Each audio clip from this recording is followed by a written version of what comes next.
Okay. It was a Windows update. There was a Windows update. I apologize.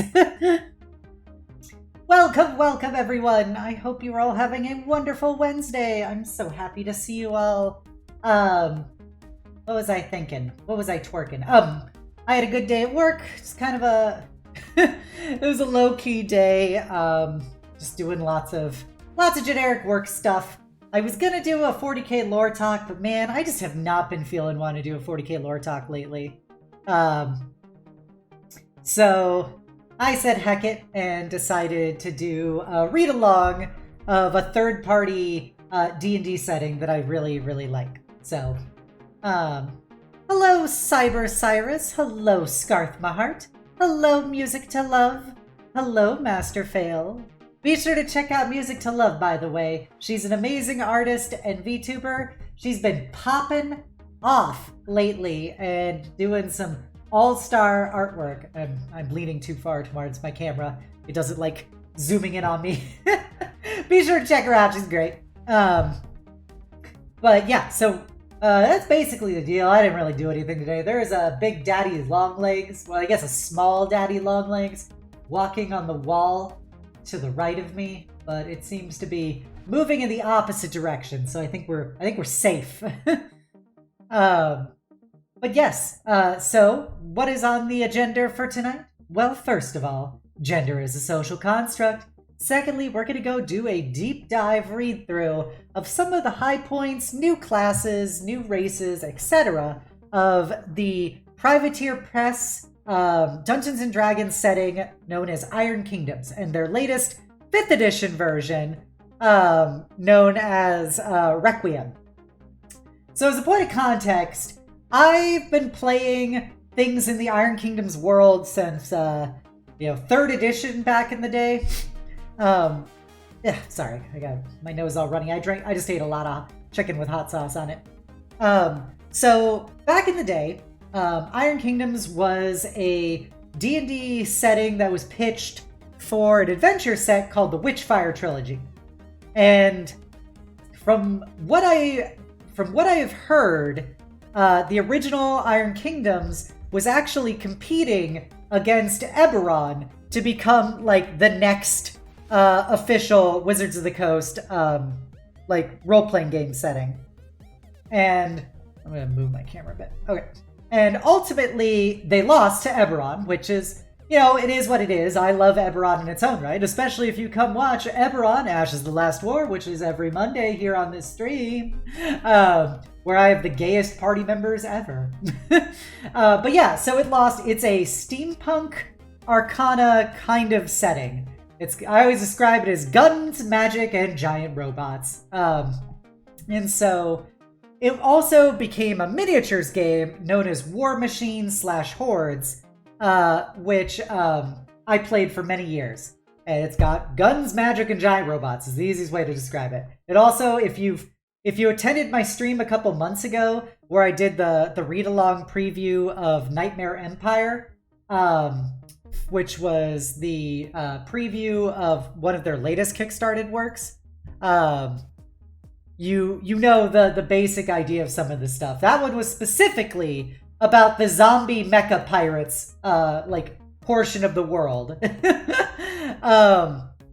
So I'm gonna give you guys like a real brief lore rundown as we start in the book, just so you get the gist of it. And then we're just gonna jump on in. It does some interesting things mechanically. It's a higher powered setting than normal 5th edition D&D.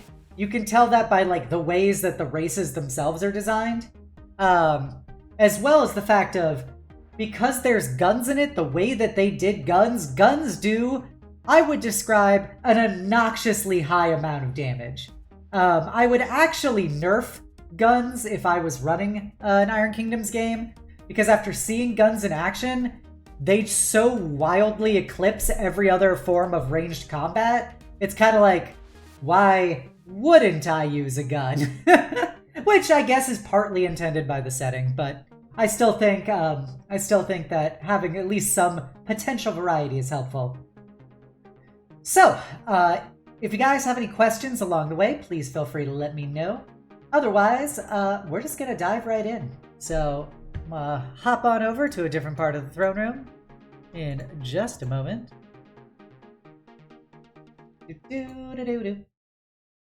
Ta-da! Ta-da! I got a post in the Iron Kingdom's Discord to say I'm doing this because, you know, I'm kind of a big deal. Not really. Some random people found my original video on YouTube and they said it was funny. So I'm like, all right, well, I guess I'll do it again. So here we go.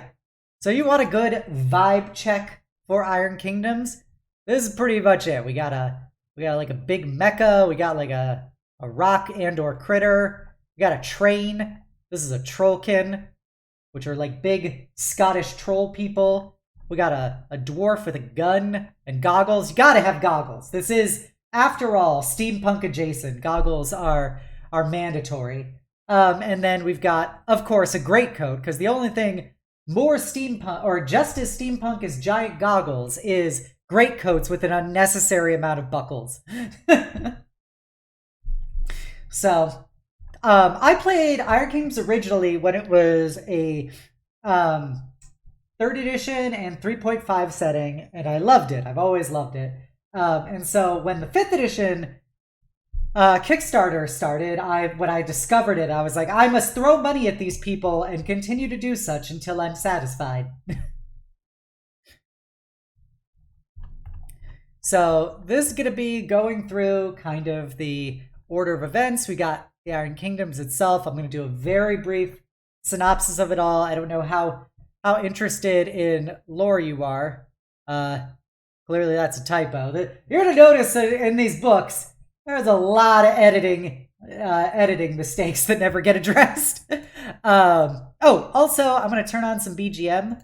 Let me know if it's too loud or too quiet, please.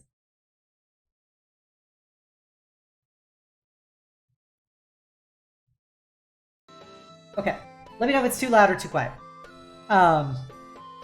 As we walk along down this lane.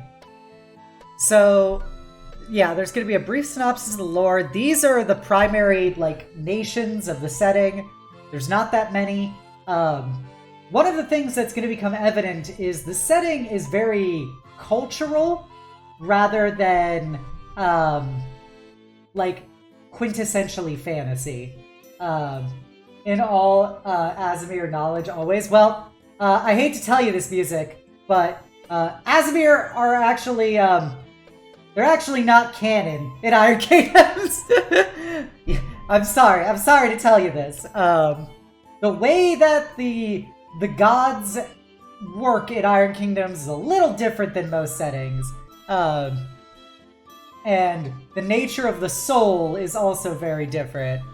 So these are the main races, and then the other books add in more, basically. But Iron Kingdoms is actually one of those fantasy settings where legitimately, like 90% of the world is human. And to favor over all others now. The militant mecha elves are always pretty cool. They're pretty cool. I love their style. They get focused a lot more in the next Kickstarter that I have. Called Borderlands and Beyond, which focuses on more of the savage races and stuff, as well as the elves. But yeah, mecha elves are pretty cool, but there's lots of kinds of human. And this setting did something kind of smart, because there's so many versions of human in it, rather than just have everybody just be human. There's an optional rule that you can play with basically cultural sub-races of human. So, like, depending on what, like, region of the human kingdoms you're from, you might have culturally inherited different, like, skills or abilities and stuff than other humans. There's a whole bunch of stuff about the homebrew level 20 classes in this. I have opinions about most of these. The only two that I actually think outside of this setting, and arguably even within this setting, that I think are like good to a degree, are the gunfighter and the gun mage. Gun mage is like a very cool conceptual class, because you're literally a warlock whose patron is guns. But mechanic, warcaster, and alchemist, I have a lot of issues with, which we'll get to. More fabulous artwork. Everybody's super over the top in this setting. Okay, so as a point of backstory, the way that the world of Iron Kingdoms works is that the gods don't like each other and are basically warring with each other in the alternate plane of existence / afterlife, and to feed their war effort, they need souls. Also, hello, Yarny. Welcome, welcome. Can we have a shout out for everybody's favorite arson kitty? And so, because they need souls, it means having mortal followers is real important.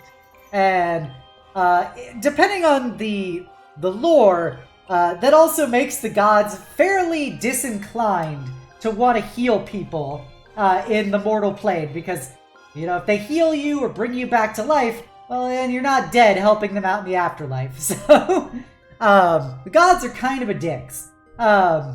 So there's only a couple gods in the setting itself.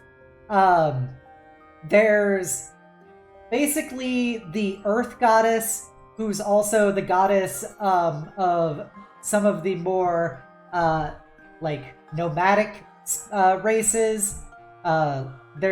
She's named Dunya.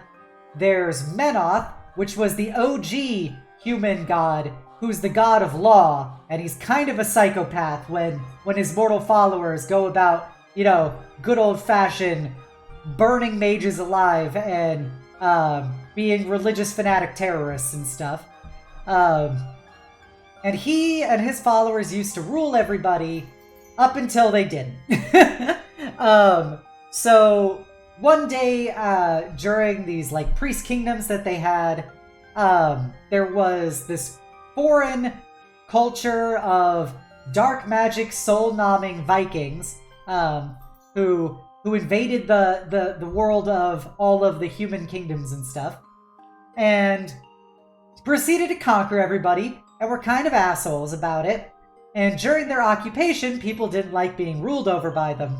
And so eventually they got gunpowder from the dwarves, and two mortals ascended to godhood. One of them is Moro, who's like the most common good god.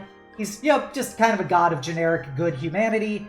There's Thamar, which is his twin sister, who's the god of like skullduggery and mischief and also magic, because she made a deal with some literal devils to basically sell out all the elven gods to get nommed in exchange for giving humanity the ability to wield magic so they could fight against this invading culture.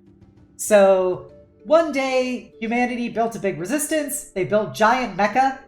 They're not true mecha. They're like literally giant robots that mages can control, called Colossals. And through the power of magic, gunpowder, and like 50-foot tall robots, they were able to push out all of the Vikings and liberate themselves. And that's like the big hallmark point of the of the human nations, is when they kicked out all the Vikings. So those are those gods. There's also technically a god who's not a god, known as Toruk. Toruk. So dragons. If you watched my setting or my stream about the Nightmare Empire, dragons in Iron Kingdoms are basically like antithetical to reality. They are forces of corruption, entropy, and decay, and they're all assholes. And they're all assholes because literally they're splinters of Toruk, who's the world's biggest asshole. And he was the OG dragon, and he had the brilliant idea that he was an immortal, all-powerful dragon who was obsessed with conquest and ruling stuff. So he's like, man, I should make some smaller dragons out of me, which I can then rule and, like, be in charge of. Well, spoiler alert, when you make smaller versions of yourself who's also an asshole, they're all the same thing as you, just smaller. So immediately, all of his children turned on him and tried to kill him. And they beat the shit out of him, and he ended up fleeing to this island chain, and he created a undead, mechanical, like zombie pirate empire that worships him as a god to protect him. And so I'm not really going to talk about them very much because there's literally, I already did a stream talking about the undead pirate empire. But Toruk does count as a god in that he gives powers to people. But it's basically like having Cthulhu just like sitting in your back door. Then the elves have a pantheon of gods, but thankfully 90% of them are dead.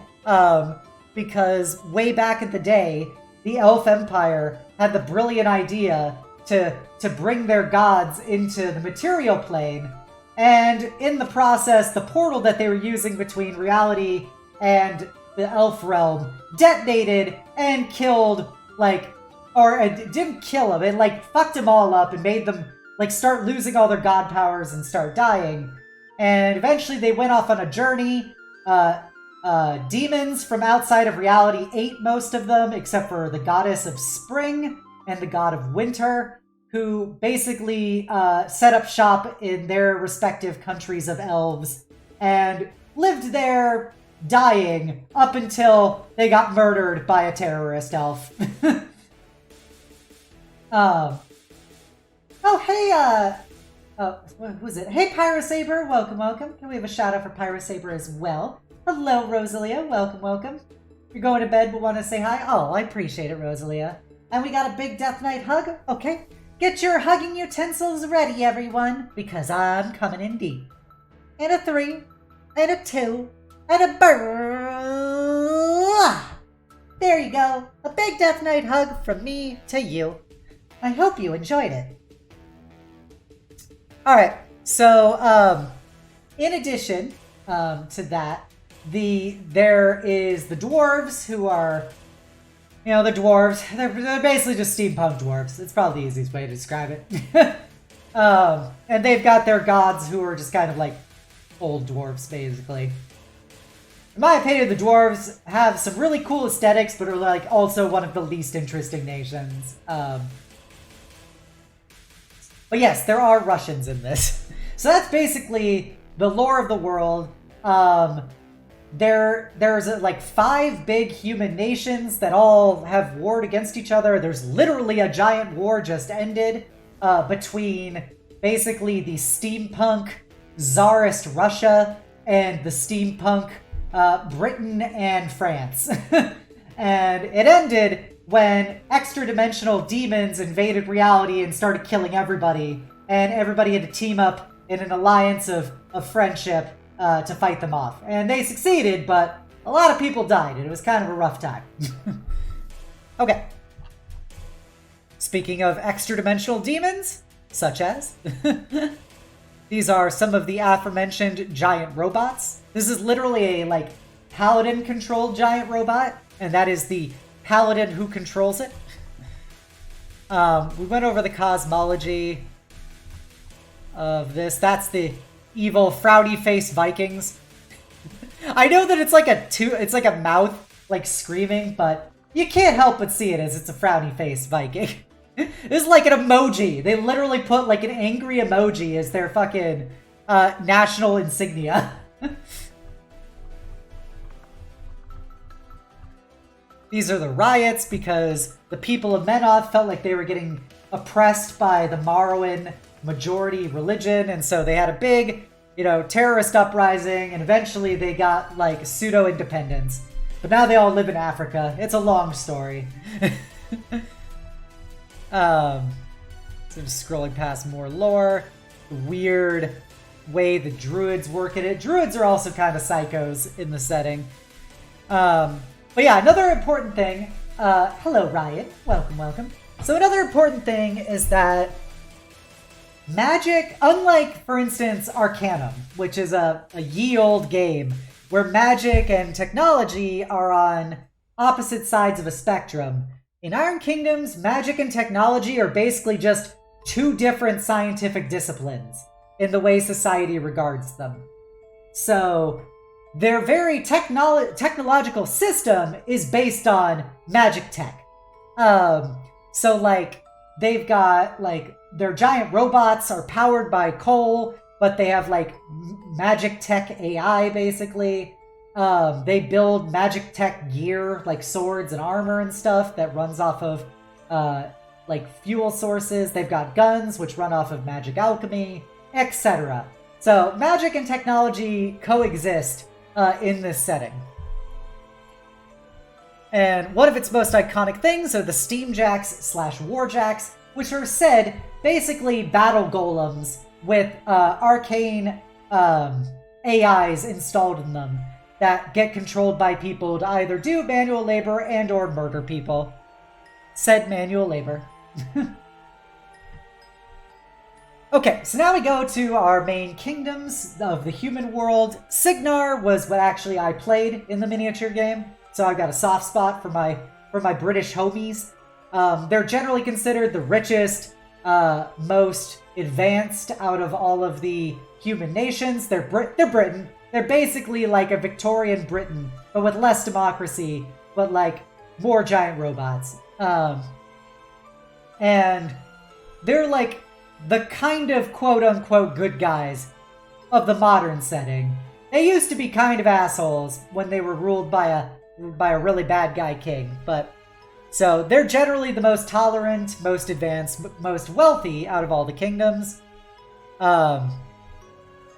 There's some very doofus-looking rats. Next up, we have we've got a boat. I'm trying to remember who's the next up. Highgate. So these are some of the big cities of Signar.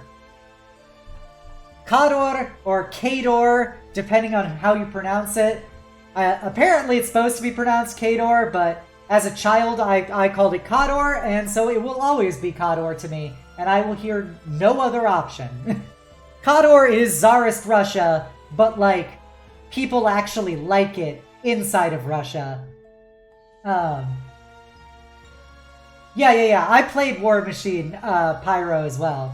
Signar was my jam. I also had an all-living Satixis army for Crix, but that's a side point. But yeah, so they're basically everybody is subordinate to the state. If you took Tsarist Russia but also made it like kind of Soviet, that's like Kador.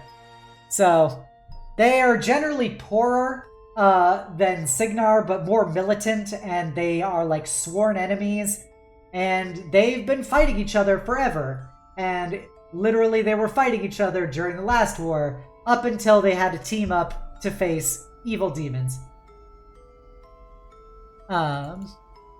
Next up, airships. Airships were recently unveiled in Iron Kingdom, so that was kind of neat. I didn't actually know about the fact they brought in airships, but I'm kind of a fan. I love airships. Also, something to note is that each kingdom is associated strongly with a different elemental type. Signar is associated with lightning and lightning tech. Kador is associated with cold and ice magic because they're Russian, obviously. Hey Gray, welcome. Thank you for the flirty raid. Happy to have you, Gray. Welcome. How was your stream, Gray? The Protectorate of Menoth, which are like the religious fanatic theocracy, they're associated with fire. You know, classic Inquisitors, they love burning heretics. The Crix is associated with acid because it's all acid and necrotics and decay. And those are like the big four elements amongst the big four human nations. So each of them has like a shtick, because it's also a miniatures game and everybody has to be unique. Got a bunch of in-game currency in Genshin? Hell yeah, you'll love to see it. So next up is Ord. Ord is basically, it's Italy. It's like they're neutral in like most of the big wars that happen, but they're like a very mercantile Venetian Italy style country. So lots of pirates, lots of boaty boys. They're less well known to me because they weren't one of the main factions of War Machine. Also gotta have some DACA. The Protectorate of Menoth in the modern setting doesn't really exist anymore. After they did their big war that failed miserably and got their asses handed to them, and then they got kind of crazy. After the big war ended, most of them left the main continent that the setting takes place on, and instead moved to Africa to bless the rains. Like, legitimately, they moved to the other continent that is basically Africa. So they started up their new, less asshole religious theocracy down in Africa, because the people who got put in charge of the previous religious theocracy were a whole bunch of lawful evil people. And guess what? You put lawful evil people in charge of a country of religious fanatics? Yeah, they go kind of off the deep end. Crix, they're the Mecha Undead Pirates. And then Rule is the Dwarves. They're just steampunk dwarves. They gotta bless the rains music. You gotta bless the rains. Ios is...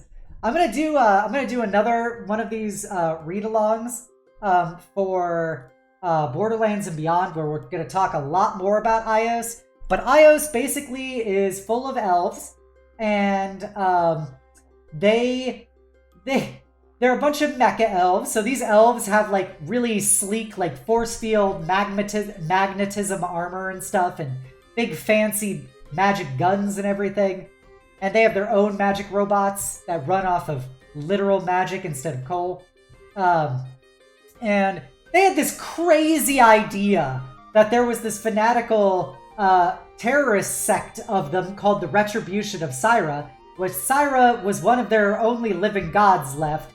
And the Retribution believed that human mages, by casting magic, were literally killing their goddess, and therefore fucking over the elven race.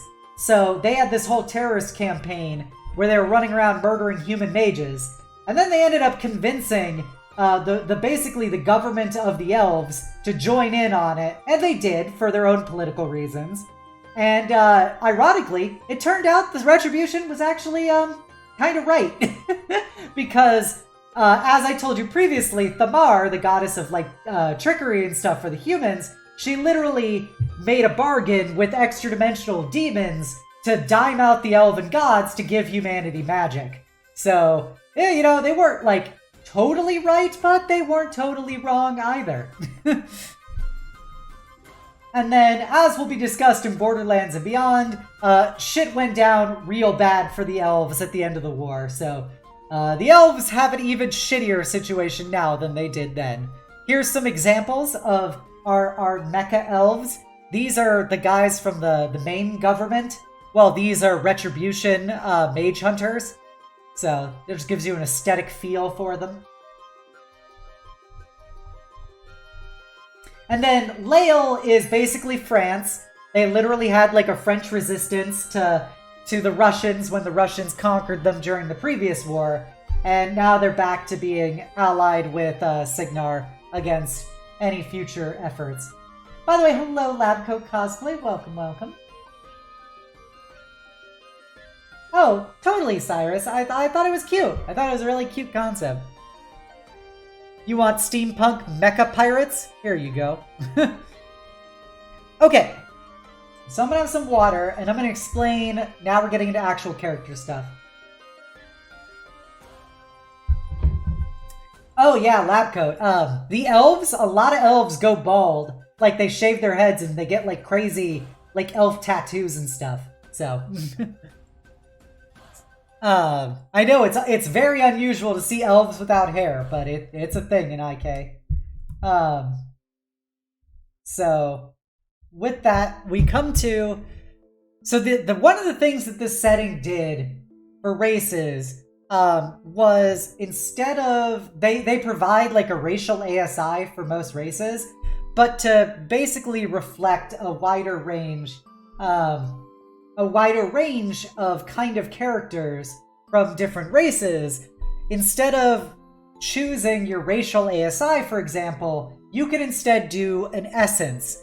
And an essence is basically, it's like a concept, like an archetypical trait, such as intellectual, which gives you the option to make your +2 racial stat to either be intelligence, wisdom, or charisma. And you can do this regardless of what race you are. So you could be like an intellectual, like, Trollkin, for example, who's like a big, strong race. So, and then in addition to it, you get like a bonus ability like this one. Choose one of your skill proficiencies. You basically gain expertise in it. It gives you the ability to get some essence-based feats, which in my opinion, as a whole, aren't very good, but they're there. Mighty is kind of ridiculous because it basically makes you an orc / half-orc, because you get 2 to strength, dexterity, or con, but you also get, when you get a critical hit, you do an extra die of damage, and then you drop the lowest of the 2, and then you get powerful build. Just anybody can have powerful build. You want to be a human with powerful build? You got it. You want to be a goblin with powerful build? You got it. So, they do that for all the different races. Now, you might be thinking, okay, that's your +2. Where does your +1 ASI come from? And the thing that this setting did was, it makes your second ASI tied to the background you choose. So backgrounds usually in 5th edition are kind of meh, in that they don't really do very much. They're mostly there for flavor and some starting gear. But in Iron Kingdoms, backgrounds are actually pretty good, and they also give you your +1 ASI if you use the Essence route. So that's pretty cool. So there's basically things for all the different like stat types and themes. Like if you go pious, you just gain a cantrip. You just always have a cantrip. Gotta have your gimp gas mask. That's a trollkin. You'll love to see it. Bunch of humans. So, like, as I said, like 90% of the setting is human. So they've got different cultural things. But there's also some other races in it. There's the Gobber, which is basically, it's a goblin and a halfling put together. So they're like these they're a bunch of small lads who exist in a lot of these societies. They're generally well liked, and they're just like kooky little guys who are like, they love engaging in fiddling with techno bits, as well as classic, sneaking about and information brokering, etc. They look also very silly. Gotta love a fucking pirate gobber with a pistol the size of his leg. And so as a race, they're some small boys. They're small sized. You get the 25 walking speed of the non-fast moving small races. You're proficient in the stealth skill automatically, and whenever you perform disengage, you can immediately make a hide action after you disengage, which is kind of cool. Gobba. We have to remember, like, say this entire setting with like an old-timey British accent. So, it's a gobber, mate. Just look at the gobber over there. They have superior dark vision, so they get the 120 feet of dark vision, which is kind of useless. Like, I'm gonna throw that out there. 120 feet of dark vision is generally useless because you will rarely, if ever, be at a map where you get a 120-foot straight shot looking at something in the dark. You can move through the space of any creature whose size is larger than yours, which is very spicy because in normal D&D, Lightfoot halflings get the ability, they can move through the spaces of friendly creatures which are larger size than them. However, these guys get it so they can just move through anybody. So you can move through bad guy spaces, which is pretty clutch. So, like, you will not be stopped. The only thing that'll stop you is your 25 speed. But, yeah, you can move through any critter's squares, which is pretty cool. They're innate tinkerers, so you get some tool proficiencies. I think tool proficiencies are whatever, so it's not a big deal. And they speak Gobberish, as well as one language tied to their birth kingdom. There's also a more primitive style of Gobber called a Bogren, but that's in the other book, so we're not going to talk about that yet. Alright, so now we come to humans. There's going to be lots and lots and lots of humans. Basically, this is just, it's human. It's, for lack of a better word, it's just human. It's the cultural subtypes where the abilities come in. So, for instance, for Cygnar, there's 4 cultural subgroups: Caspians, Midlanders, Moridanes, and Thurians. Lots and lots of names. Or it's actually kind of a cute twunk. I'm gonna say that. So if you're a Cygnaran, you get the following abilities. So we're gonna ignore the racial part of it because if you're doing essences, which you probably should do essences, if you're not doing essences, just do Tasha's, so they get to pick their +2/+1 stats, basically. You get right to bear arms, so because Cygnar is big into guns compared to some of the other nations, so you get a +1 to attack rolls made with all firearms, which is pretty cool as like an innate racial ability. You also get proficiency in 2 skills of either Arcane, Insight, Medicine, Nature, or Religion, which is also pretty cool. And then you get Industrial Revolution, so whenever you make an ability check using Artisan's tools, you get to add a d4 and add that to the roll, which is, yeah, it's not super handy, but it's neat, I guess. The right to bear arms, though, is really good, especially if you're playing a gun mage or a, what are they called? Or a gunfighter. Alright, Protectorate of Menoth. Idrians are basically like Arabic Middle Eastern people that were converted by the Protectorate fairly recently. So the Protectorate is the religious people. They get your proficiency in history, religion, and survival. Just, you auto get proficiency in those 3 skills. And this is kind of neat. I like getting free proficiencies in gear because it allows you to be like a very avant-garde choice. Like, you're like, oh yeah, I'm a wizard who starts off proficient with medium armor and shields. Which is pretty damn good for a wizard, to be honest. Even though it'd be kind of weird for a Protectorate wizard to be a thing. But, you know, I'm not going to tell you how to live your life. So they get citizen soldiers, so you automatically get proficiency with simple melee weapons, martial melee weapons, light armor, medium armor, and shields. So you basically get like proficiency in a ton of different things, just for being your cute self. Khador, the Umbrians are kind of like the Cossacks. Thank you for the lurk, Gray. I appreciate it. They're so Russian. Look at the fucking hat. Khadorans get your proficiency in 2 skills of either animal handling, athletics, intimidation, or survival. You gain advantage on saving throws against being frightened, and +2 to constitution checks and constitution saving throws, which is pretty nice, because constitution is probably next to dex is the most common saving throw. So just getting like an innate resistance to that is pretty useful. But as a whole, I think Khadoran is probably one of the weaker of the cultural backgrounds. I think Crixian, Cygnaran, and Protectorate are better, but I just work here. Lael, so the French, they get Deception, Intimidation, Perception, and Intelligence. You pick 2. You also get a very interesting, like, RP style ability. So the Blood of Liberty. So whenever you make an investigation or insight check, you get to add a d4 to it. And you're proficient with 1 martial weapon of your choice, which is kind of nice, like, because it allows you to do stuff like, hey, I'm gonna be a rogue who gets proficiency with like a sniper rifle. Time to go fucking, you know, time to get my sneak attack dice, baby.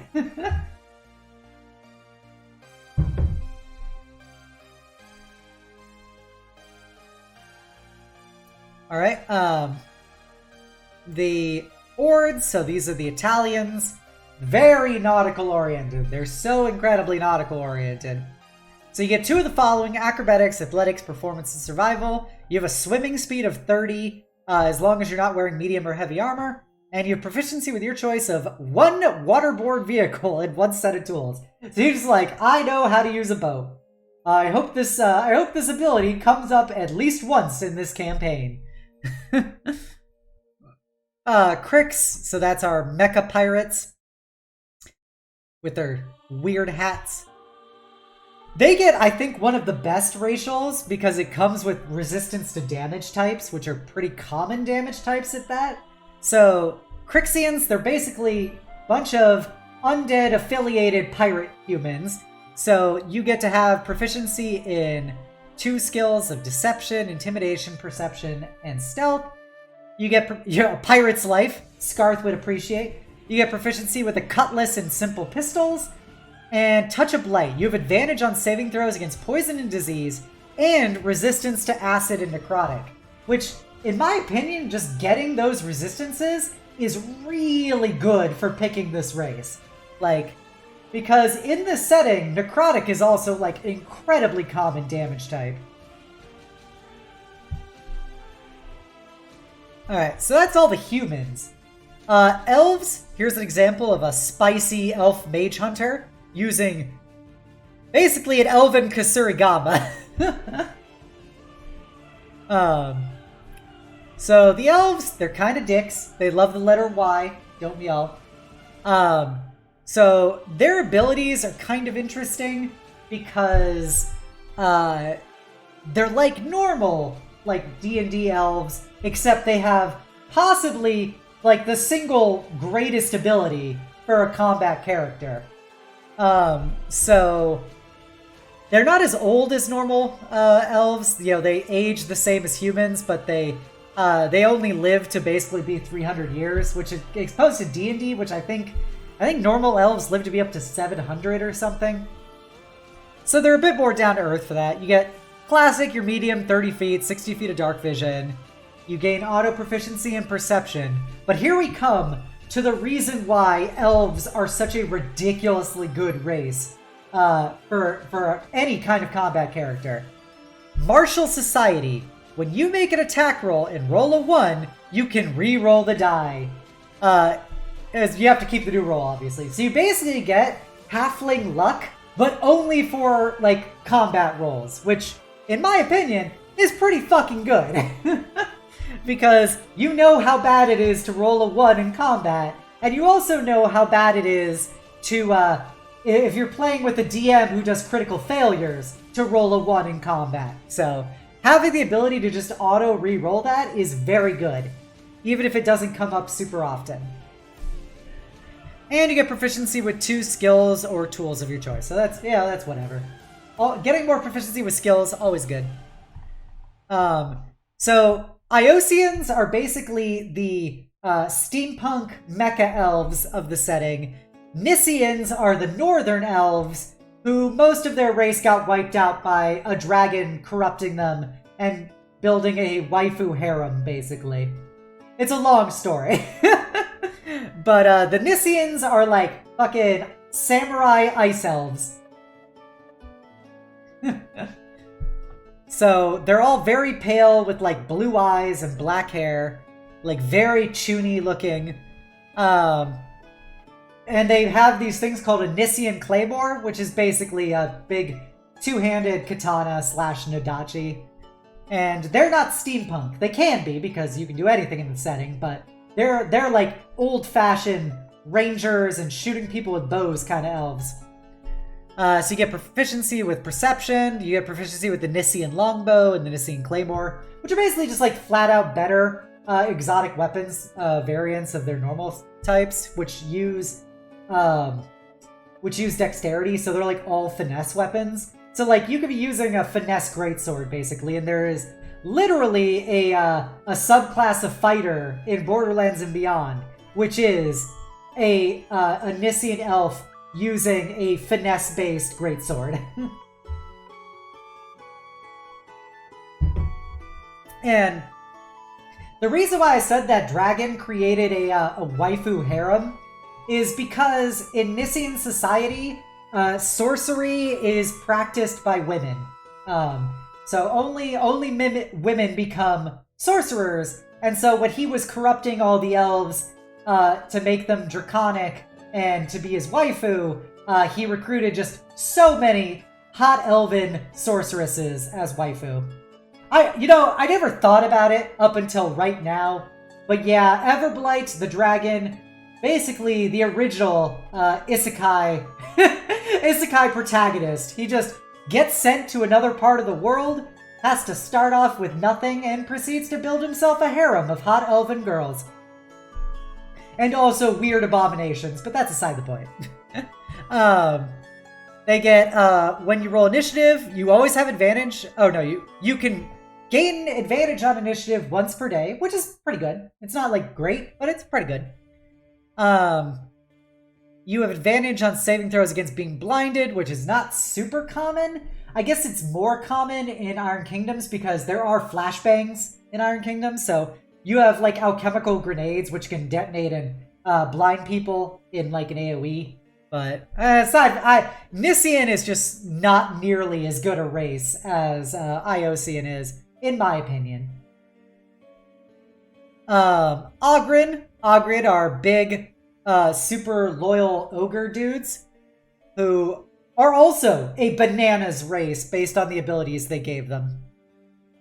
So they're like 8 feet tall, 300-pound brick shithouses of a race who get the huge stature ability. So your large size allows you to wield two-handed weapons one-handed. They get monkey grip as a race. When you use a weapon with versatile property, you always get the bonus the damage of the parenthesis value, even though you're using it one-handed. That is pretty fucking good.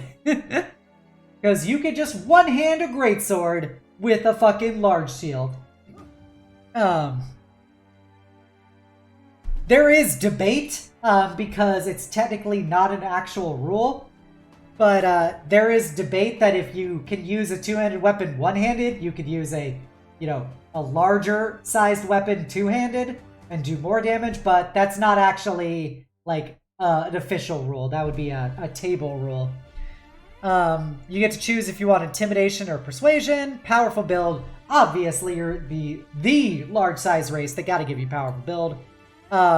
Thick-skinned, you get a +1 AC as long as you're not wearing heavy armor. So medium armor, like, actually give your guy 14 dex build? Hell yeah. And they're like super loyal lads. They work a lot with the dwarves, and like an Oghren, when he swears an oath to do something, that shit is like a binding contract for life. Rulic dwarves. Look at this steampunk dwarf. He's so goofy looking with his little fucking goatee.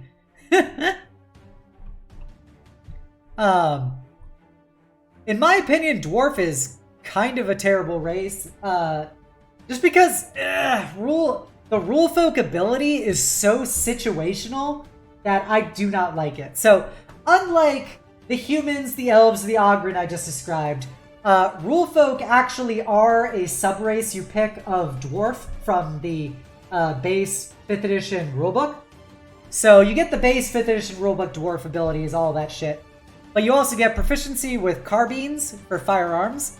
You have the ability to craft, as long as you have Tinker's tools, you can craft magic items in 50 gold increments instead of 25 gold increments, and can craft mundane items in 15 gold increments instead of the normal 5. So you want to be just pumping out random bullshit. There you go.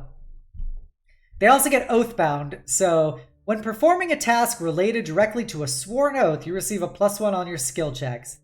And so, you gotta make an oath and you gotta stick to it, and I think that's dumb. So that's my stance about the rule folk.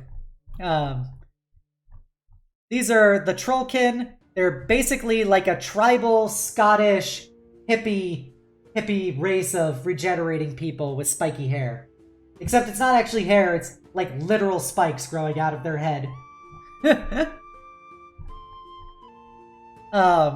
So they're all about their tribe. They're all about their nature goddess.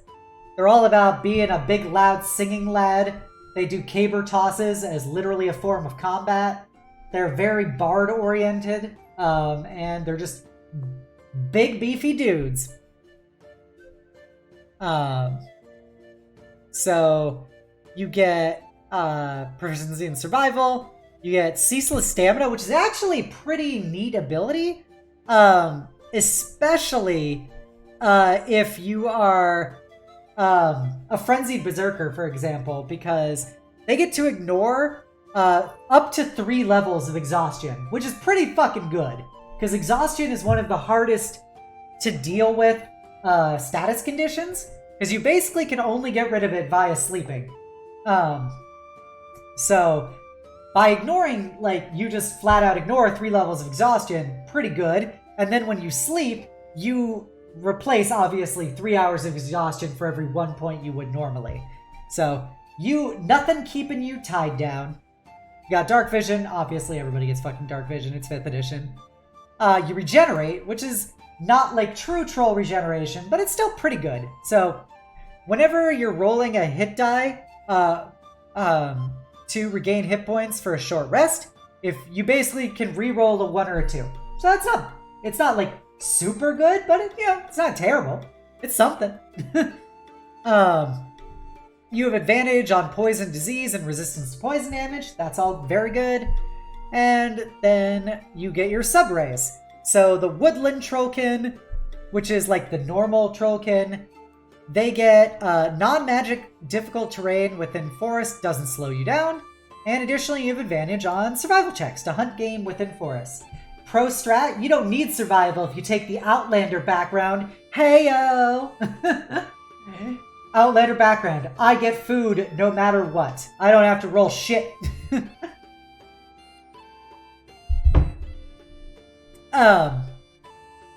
The Northern Trollkin gets resistance to cold, as well as the other resistances.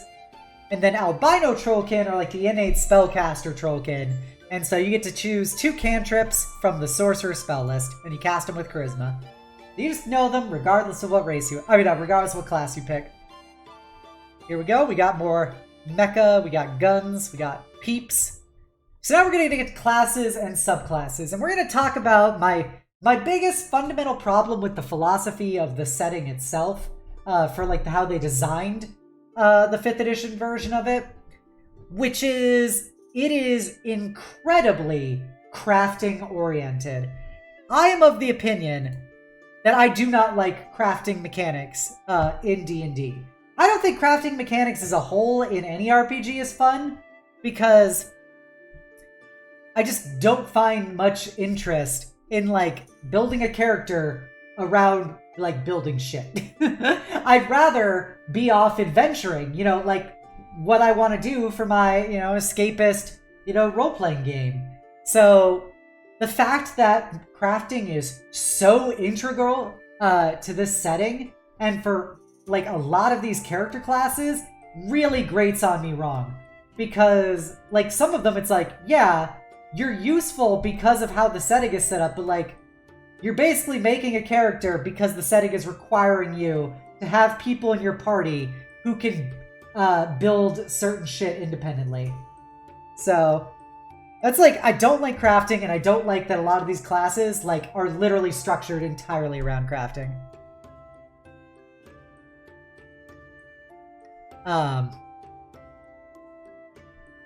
So I'll get into that, and that's why Alchemist is also the class that they can't figure out how to balance properly, because in the 3 Kickstarters they've had for this setting, they have never given more Alchemist subclasses than what is in the first book. So that goes to show you they don't really know what to do with the class. Every other class gets a bunch of bonus subclasses in all of the different expansions except Alchemist. Since they introduced firearms into the setting, certain classes get firearm proficiencies, which are pistol, rifle, and firearm as a whole. I come with good news. Oh, hello, Muppet. What's your good news? I'm gonna sneeze as you say it.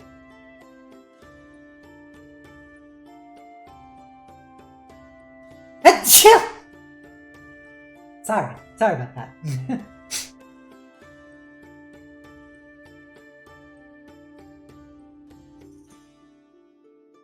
Yeah. So, because of the new proficiencies for firearms, since thank you. Because normal 5th edition classes don't have firearm proficiency, obviously. They make it so that if you're proficient with simple weapons or martial weapons, you can choose to replace that whole proficiency with firearm proficiency instead. So it's a trade-off. Like if you get simple and martial, like you could be like, all right, I'm going to give up the ability to use simple weapons like daggers and, I don't know, like spears and stuff to be able to get simple pistols or rifles or whatever. But I think that's an okay trade. The martial weapons one I think gets a lot harder to justify because, you know, a lot of martial weapons are very good weapons for like most characters. Just over done with the current work. Well, yeah, I'm happy to hear that, Muppet. That's awesome. Good for you. And there's a feat you can take, which will just give you firearm training. So you get proficiency in simple and martial, increase your dex by 1, and once per turn you can basically reroll a 1 on one of your damage die. Oh, that's awesome, Muppet. I hope you get it. Goth girls serving some ramen? It's what the people wanted. The Alchemist. I do like the flex, though. That Alchemist looks like he's got drip out the wazoo. So, here's the deal with alchemy. Alchemy doesn't really have, like, true abilities. It has the ability to craft shit. Your whole class is based around your access to money and crafting components. And that's one of the reasons why I don't like it as a class. So you gain formula, which is basically you know how to make certain recipes of alchemical devices. And aside from that, it's kind of like a rogue class, kind of. They're one of the only classes that does get access to grenade proficiency, which is important because grenades are kind of big for the way their class works. So you get the D6 hit die, you have light armor and armored aprons. Armored aprons is basically, it's light armor. It's like a type of light armor that can also like kind of, I think it kind of protects you from alchemical stuff. I'm not sure off the top of my head. We'll get to that when we get to gear. So you gain Dex Intelligence saves. I like having this is, I think, the only class in D&D that has proficiency in specifically improvised weapons. So your alchemist, I guess, could pick up a chair and wield it with great proficiency. Crucible arms weapons are basically guns that also get alchemical enhancements to them. So, at first level, you know how to do alchemy. Whenever you gain a level, you can change up your formulas known. You can basically wizard scroll, getting more formulas. Yes, it's the Aerith class. You also get resistance to poison damage and advantage against saving throws for being poisoned, because you deal with enough malarkey. At level 2, you get a fast brew. So as a bonus action, you can create a simple alchemical item that does one of the following. You can produce a 1-ounce dose of fluid that, if you splash it on somebody, they get resistance to acid damage for a round. You get Black Bond, which you can toss to make a 1-foot square surface hold up to 200 pounds. It's interesting because since it's a 1-foot square surface, it doesn't use the 5-foot square system. So you don't really have a combat use for it. But I guess if you just need to fucking slap a 200-pound object onto something else, you can do it. Fire Stifle, as an action, you can apply it to a point within 5 feet. Any natural flames in a 5-foot area go out immediately, and if they are exposed to it, a creature gains fire resistance, which is not bad. Not bad. Simple Smoke. You get the ability to throw down a smoke grenade to pocket sand your way out of a problem. Choosing to make an area heavily obscured for 1 round. You get Stink Gas to be extra stinky with the stink lines attached. This one is you put a 5-foot sphere and each creature in that area must make a Constitution saving throw or become poisoned for 1 turn, as it's just too stinky. Unless, of course, they're a construct, undead, or wearing a gas mask. At 3rd level, you get the ability that a lot of DMs make as a house rule anyway. So you can use 1 alchemical item or potion as a bonus action. So you just grab it and swig. There's the 3 subclasses: Combat Alchemist, Synesthist, or Rogue Alchemist. You get stat boost, you get an extra attack, so you can chuck more grenades per turn. And I'll do that in a second, Muppet. I'm going to finish talking about these class features. You basically get tool expertise in one of your various tools, which is whatever. Frenzied Concoction. You can make a formula as a bonus action, so you just go, BAM! I'm making some swag right now. Instead of like the presumably minutes or hours it would take to make it normally. Level 11, you get Hit the Deck. When you have to make a dexterity saving throw, you can use your reaction to go prone. And if you go prone, you take no damage.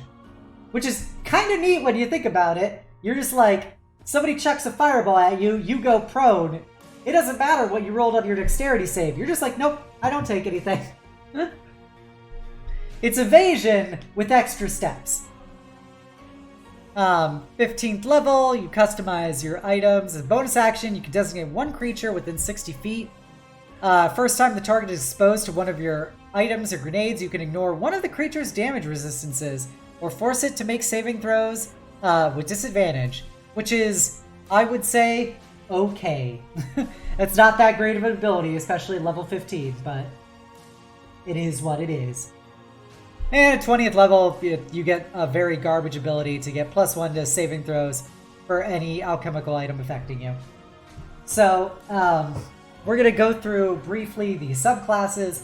As you can tell, I'm very not impressed with Alchemist. Sif played one in a one-shot I ran, and all he did was just run around throwing grenades. That's literally all it came down to. He just, I gave him starting money, and he spent all of his money to buy just a bazillion grenades. Alright, Muppet.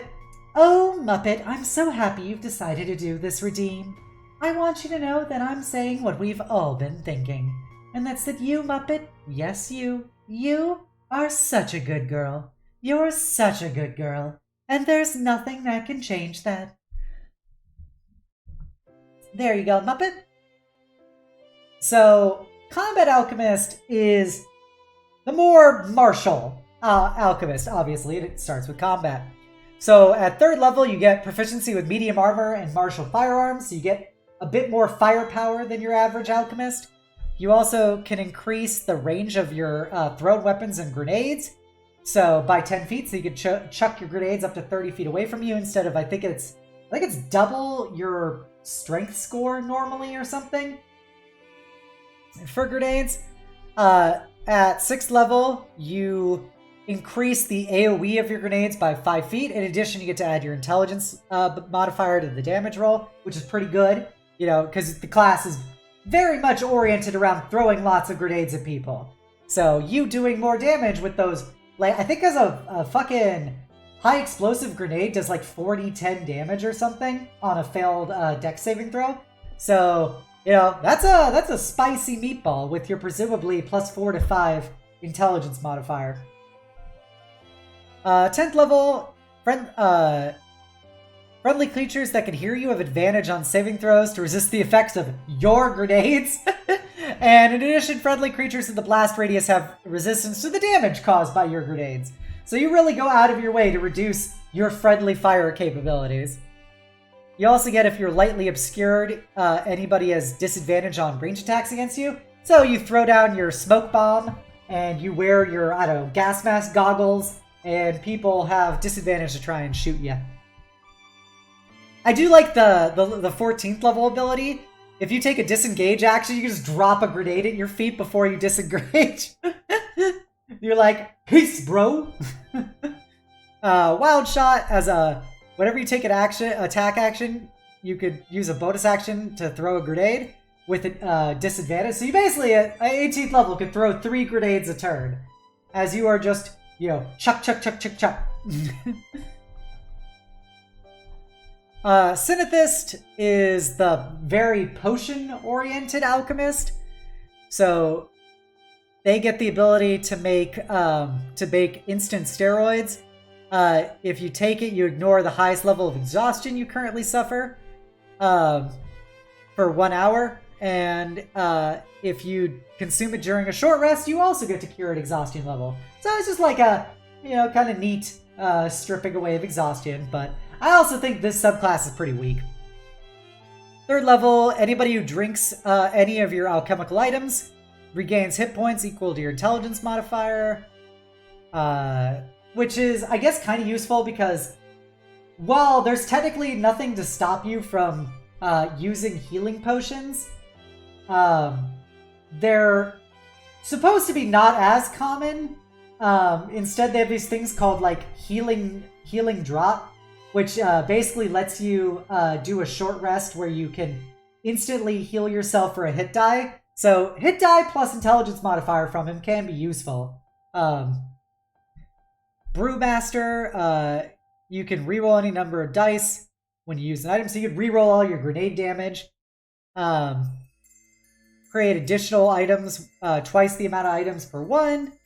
You can use less required ingredients, so whatever. Advantage on saving throws as long as you're high. And volatile, you can mix... As a bonus action, you basically can make an instant grenade that does 40-10 acid, fire, necrotic, or poison damage, which is pretty good because it's basically free because you're using like the trash alchemical bits. Rogue Alchemist. So you get Stealth and Poisoner's Kit. You can make Glass Eater, which literally dissolves glass if you apply it to glass. Very situational ability.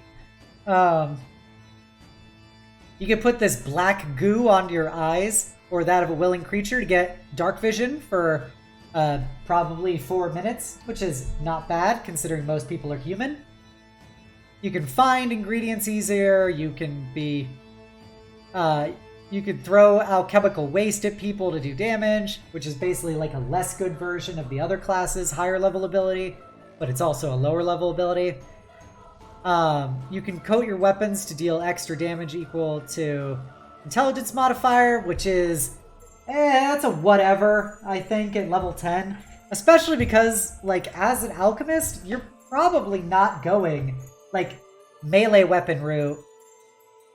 I guess, presumably, because the way it's phrased, you could do ranged weapons as well. It's kind of weird when you think about it, but oh well. So yeah, I guess you're going to be shooting people with your poison-covered gun bullets, or you're going to do bonus damage on your grenades, essentially. More stuff about stealing alchemical items, and you can attack a target you can't see without disadvantage. That's pretty nice. And you're aware of the location of any invisible creature within 30 feet of you if the creature isn't hiding from you and if you aren't blinded or deafened. It's not like a terrible ability. It's super situational and not like very good, but it's something. It allows you to guess chuck grenades from behind cover. So some various formula you can make. So you get the thing, it lets you chuck to do 2d8 acid. Here's the short rest healing potion. Here's a thing to give you advantage against poison. Here's the thing, that it blinds the target unless they've got like goggles. This is basically a glow stick. You can make somebody get resistance to fire for a couple hours.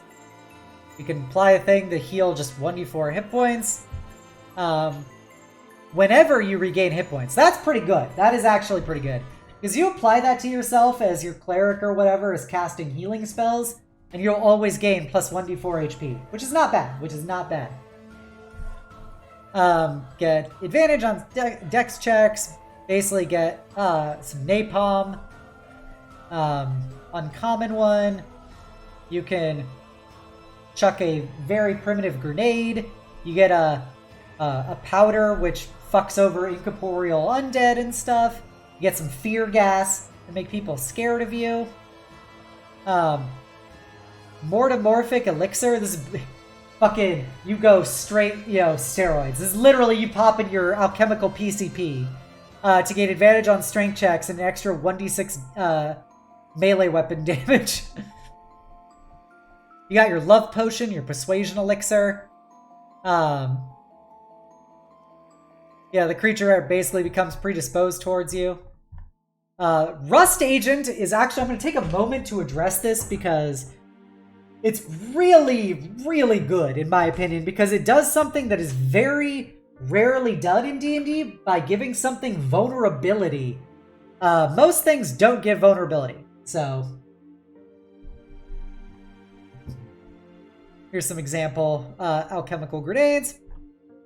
So you can splash Rust Agent onto a creature within 5 feet of you or throw it up to 20 feet.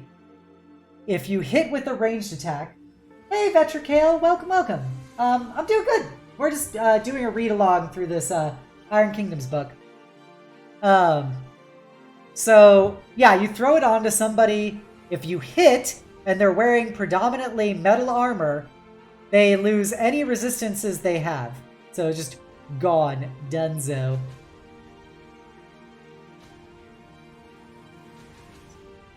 Unless they're immune to acid. That's interesting. I remember this being explained to me differently when I played. But we'll cross that bridge later. This is some sleeping gas. And something else to fuck over undead. Oh, the Rust Bomb is what does the vulnerability. Here we go, Rust Bomb. They get a -2 to AC, and Steamjacks targets wearing metal armor, and metal objects have vulnerability to all damage until the end of your next turn. That's dumb. That's like the crazy ability. There's the flashbang grenade. Now we get to the cool class. Now we get to gun mages. I like gun mages because it was one of my favorite style classes in 3.5, and it's still a really cool class in 5th edition. So, gun mages, in synopsis, you're a warlock who shoots people. You're a warlock who chose as their patron Colt 45. So, because of that, you basically gain a couple cantrips and you know just a couple spells that you can only cast just a couple times per day. Because you're a warlock. But you got a gun, you got that DACA, and you have a magic gun that can shoot magic bullets out of it. So, you're a charisma caster, D8 hit points, light armor, all the firearm proficiencies you'd assume you'd have. You pick what kind of gun mage you are, so you have an order that stylizes how you work. You get your spells. Most of their spells are self-buff abilities, rather than like offensive spells, so you're very much about making yourself better. Yeah, your spellcaster, your rune shots. So you gain a couple of rune shots that you can fire so many times per short rest. And so they're magic bullets, so like basically twice per short rest you can do, you can pick if you want to do accuracy, so you have advantage on that attack roll. Black Penny, you can shoot somebody within 5 feet without penalty. Brutal, you just do an extra 2d6 damage and critical on a 19 or 20. Detonator, you do an extra 2d6 force damage and can Oh, it like explodes on somebody. Why warlocks? They're warlock mechanics because they're a charisma-based spellcaster, which is very focused around having a limited amount of spells. They're basically, in lore, they're a sorcerer who is just innately bonded to firearms and how to project magic through firearms. But mechanically, it's a warlock with a gun whose patron is guns. That's kind of how it works. Earthshaker, you can try and knock somebody prone. Electro Leap, you can make 2d6 lightning bounce off of the main target. Fire Beacon, you can make it so they don't get cover, plus 2d6 cold damage, and reduce its speed, 2d6 necrotic. Iron Rot, you can make it so it gets a cumulative -1 to AC as you corrode and destroy their gear. Plus 2d6 fire and 1d6 fire at the start of your next turn, and if they're flammable, they get catch on fire. Phantom Seeker lets you choose somebody even if you can't see them. You basically make them make a dexterity saving throw to hit with an extra 1d6 force damage. So you can shoot through people and to hit your target. So if like you've got your big bodyguard guy in front of somebody, you're like, yeah, funny story about that. Peace out, bro. The bullet phases through them and then materializes in the person behind them. Silencer, you can hit somebody and they're silenced till the next turn. So if you're a spellcaster, you pretty much can't use any spells for one turn. Thunderbolt, you take 2d6 thunder damage and are pushed 20 feet. And Trick Shot lets you basically be wacky with the way you shoot your gun. So these are your rune shots are pretty cool. They do a lot of neat stuff. You're limited by the fact you only get 2 per short rest. But assuming you can get in at least 1 short rest in a day, that gives you 4 rune shots per day early on, which is not a terrible mechanic. Fighting style, you could get the +1 AC, +2 to damage with 2-handed guns if you want to be like a sniper, rifleman style gun mage, or you go pistol style, and if you're using a one-handed pistol, you get +2 to damage rolls with it. You can also bond yourself to your pistols, which makes it so if you do not have a mage lock pistol, so one of the pistols that's specifically made for channeling magic through, you can make it so that that given pistol you're using can take all of your spells without basically gaining a misfire score for using the channel magic ability. It also counts as magic for overcoming DR, which is always a good thing. Gain some more rune shots. Multiple runes, so at 11th level you get the ability to apply 2 rune shot abilities at once.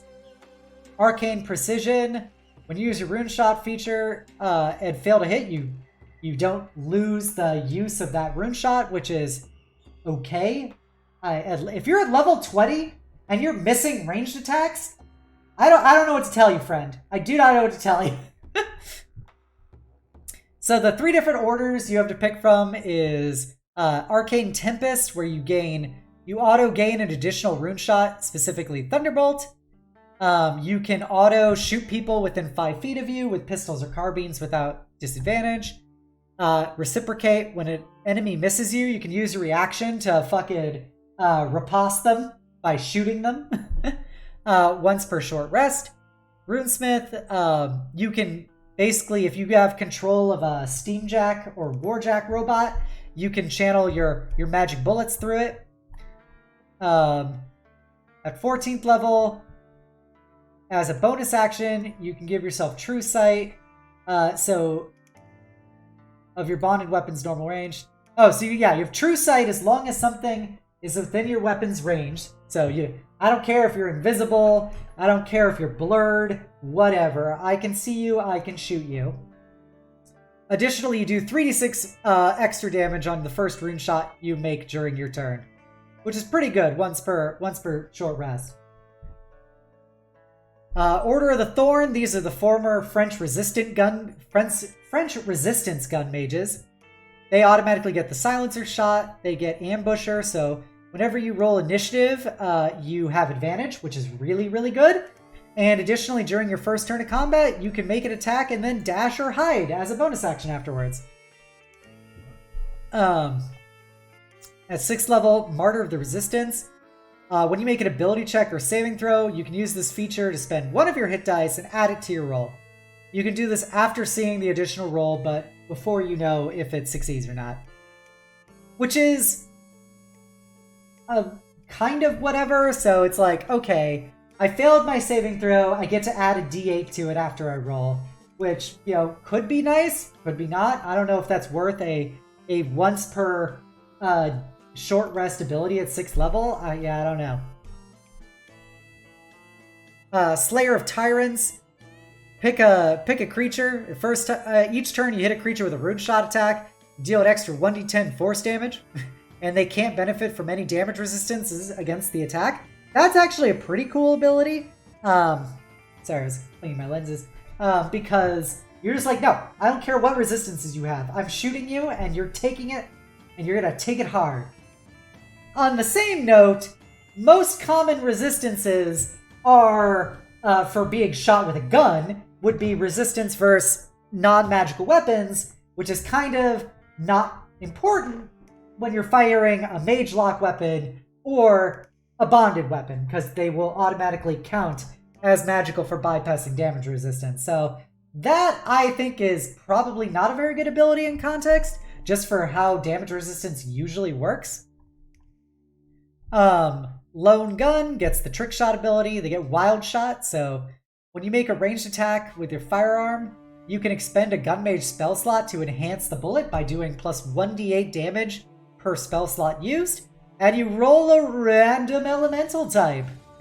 It's random elements. You also get extra attack, so you're the first class that can actually fire, or first subclass that gets to actually have 2 attacks per round. A few more shots when you expand a Gun Mage spell slot of 1st level or higher. To regain your Rune Shots feature, you treat it as 1 spell level higher. So basically, you can convert less Gun Mage spells to regain your Rune Shot abilities. Because as a whole, your Rune Shots are really kind of the real power maker of this class, more than your actual spellcasting ability. So you might be predisposed to want to toss your Gun Mage spell slots if you're not going to really use them in exchange for getting more DPS. And Runic Improvisation, you just make up a thing on the spot.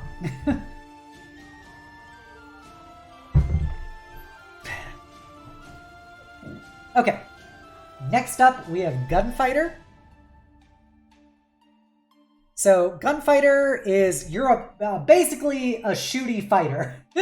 If you couldn't get from the name of it, you're like a fighter class, except you're totally around guns and shooting people. So you're a D8 hit die class that uses light armor and infantry armor, which infantry armor, I believe, is a 13 plus dex mod armor type. You get simple weapons, simple firearms, martial firearms. Pretty obvious, you're a gunfighter class. So you get a fighting style. You could either do the pistol dueling, +2 to attack rolls you make with firearms, or you could dual wield light pistols that go pew pew pew, pew pew, pew pew. Here's an example of I think that's a dwarf sniper. And so the gun mage got rune shots, the gunfighter gets trick shots. So trick shots, you get a number of trick shots per use. Per short rest. So you start off with like once per rest, and then you eventually get 2, etc. And the various subclasses give you additional trick shots. Hello, welcome. Zelman Plays. How are you doing tonight? To read this. Yeah, Zelman Plays. Welcome to the stream. We're going through Gunfighter right now. So here are some of the abilities you can enhance. You got Golden Bullet. You choose a creature you can see with your normal attack, and you ignore any resistances it may have, which is okay. Like, as I always talk about with the way that magic weapons work, where you only need a +1 weapon to make it so that you ignore most resistances you'll have to deal with, it's not that big a deal to to gain something that lets you ignore resistances otherwise. Piercing shot, you can shoot in a line 5 feet wide from your weapon's normal range. And creatures in that line must make a dexterity saving throw or take damage equal to your weapon's damage. So basically, you can fucking lightning bolt people with your bullets, which is actually pretty good because it just says you do your weapon's damage. So that's like a normal damage roll. So like for like a rifle, for instance, that's 2d8 damage plus dex mod. But I personally think that if you're doing Iron Kingdoms, you should probably play it without bonus dex mod to damage because of how much damage guns do. I think giving dex mod to damage makes it even less balanced for people who are not guns. Like a melee class like a tank is at a huge DPS disadvantage for somebody who is doing more damage than a greatsword with their gun from far away. So I think for risk reward stuff, I think a slight nerf to guns would be just don't do dex mod to damage. Do dex mod to hit, but not damage. Pinning shot. Choose a creature you can see within range. Make a ranged attack against that creature. If it hits, the target must succeed on a wisdom saving throw, be knocked prone, and become frightened. They're so scared of your scary bullets. Ricochet, when you use this for a creature in total cover, you can target it as if there was a clear path. So you just literally, this person is standing behind a brick wall, you bounce that bullet around that wall and just shoot them normally. Wounding shot, basically, they have to make a con save or start taking your dex damage every turn. Fast reload. So you can automatically reload as a part of shooting, which is really nice. Forward shot, you get the ability to make your own bullets. You pick your gunfighter archetype. ASI, get 2 attacks around. Overwatch. At 7th level, if you're using a firearm, you could use your reaction to make a range attack against a creature that moves within your line of sight. So you just, somebody moves, shoot him. Which is a very good use of a reaction.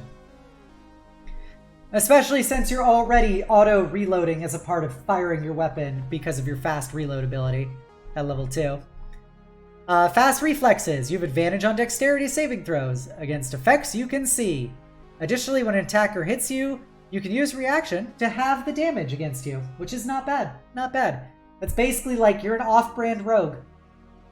Suppressing fire! You can expend the magazine of your weapon, which could be one shot. To choose a point, you can see any creature within 10 feet of that must make a wisdom save. On a failed save, their speed is reduced to 0 as you pin them down. I do love the idea of using a magazine of a single shot to pin down a 10-foot area. 13th level, you get hit and run.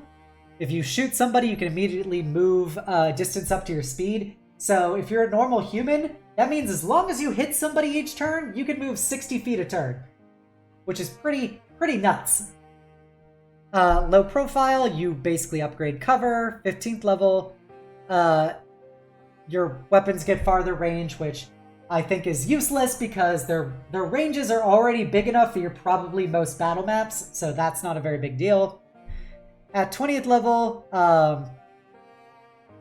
if you miss an attack, you can choose to hit instead, which is pretty clutch. You're just like, nope, I hit a number of dex times per day. So you're just like, 5 times per day, I will auto hit. You cannot stop me from auto hitting. All right, so the 3 example subclasses are Pistolier. Guess what? You're a class around using pistols.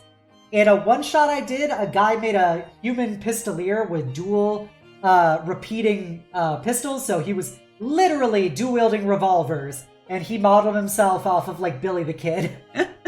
And, yeah, when you're firing, fucking a pistol with 5 shot, or I think it's a 6-round clip, it makes it so you don't really have to reload. You're just pop, pop, pop, pop, pop. Gunslinger, you don't get disadvantage on shooting people within 5 feet. Quick draw.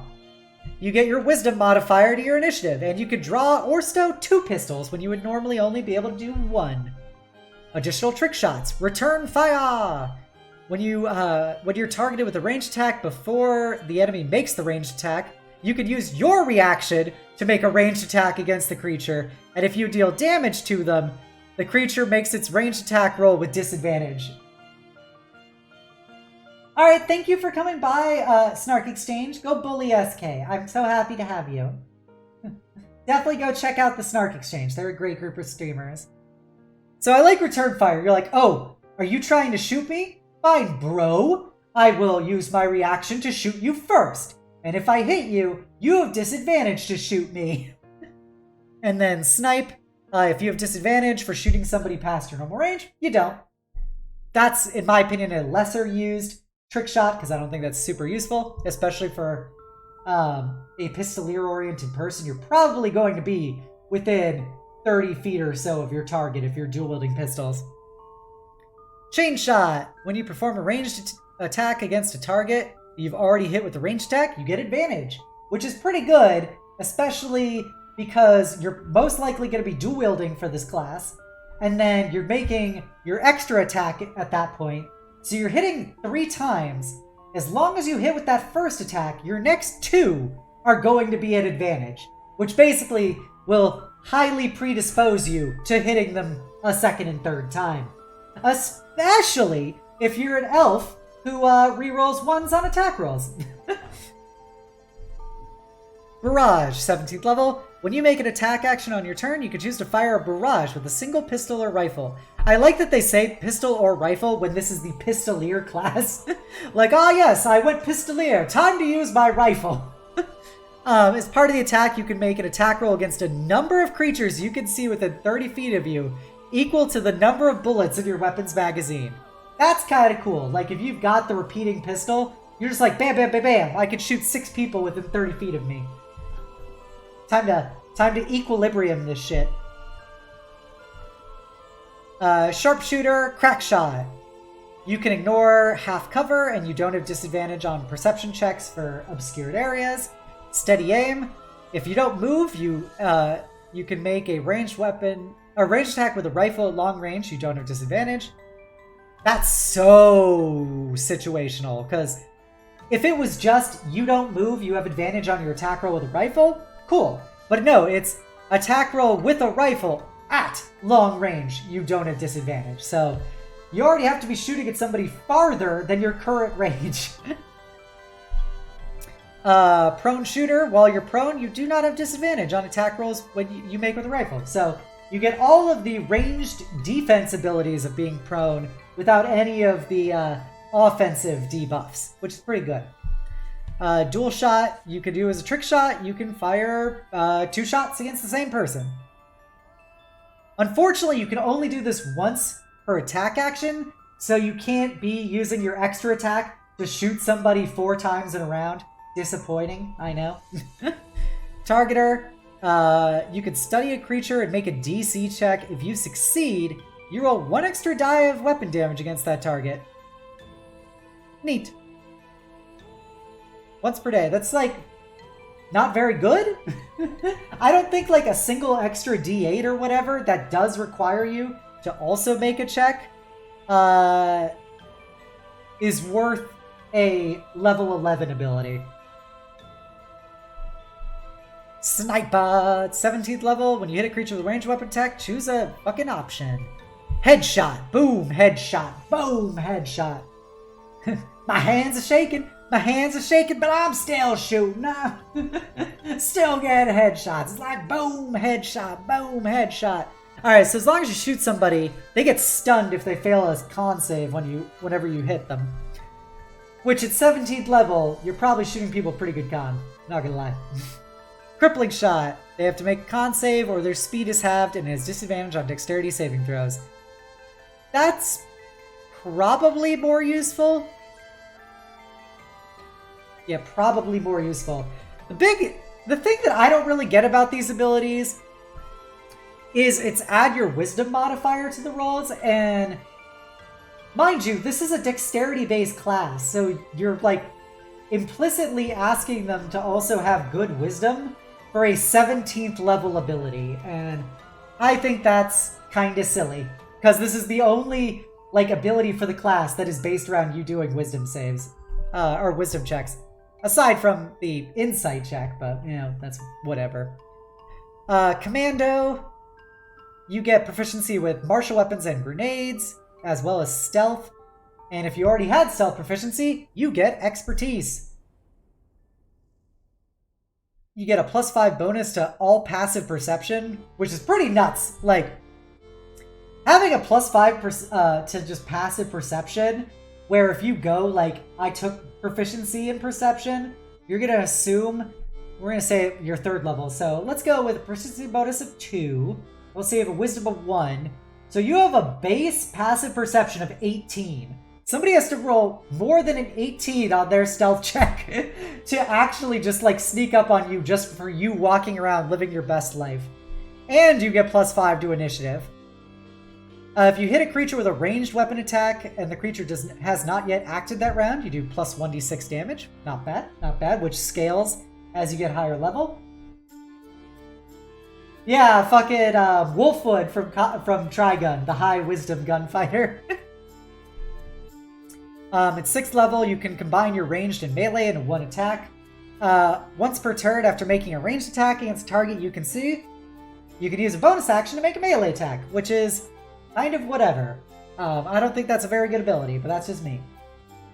Because most likely, you're probably going to go with a bayonet on your rifle, for example, or I guess it would be you using like a battle axe and a pistol, which is just very suboptimal. I don't think that ability is very good, or that build is very good. Stalker, when you make a dexterity save with advantage, you can take a bonus action on each of your turns to use the hide. Oh, you always have advantage on stealth checks, and you get a bonus action to hide on any of your turns, which is pretty decent.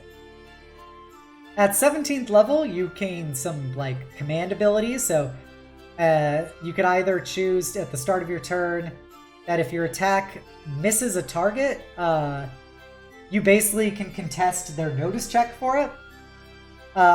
You can do a dash action as a bonus action, or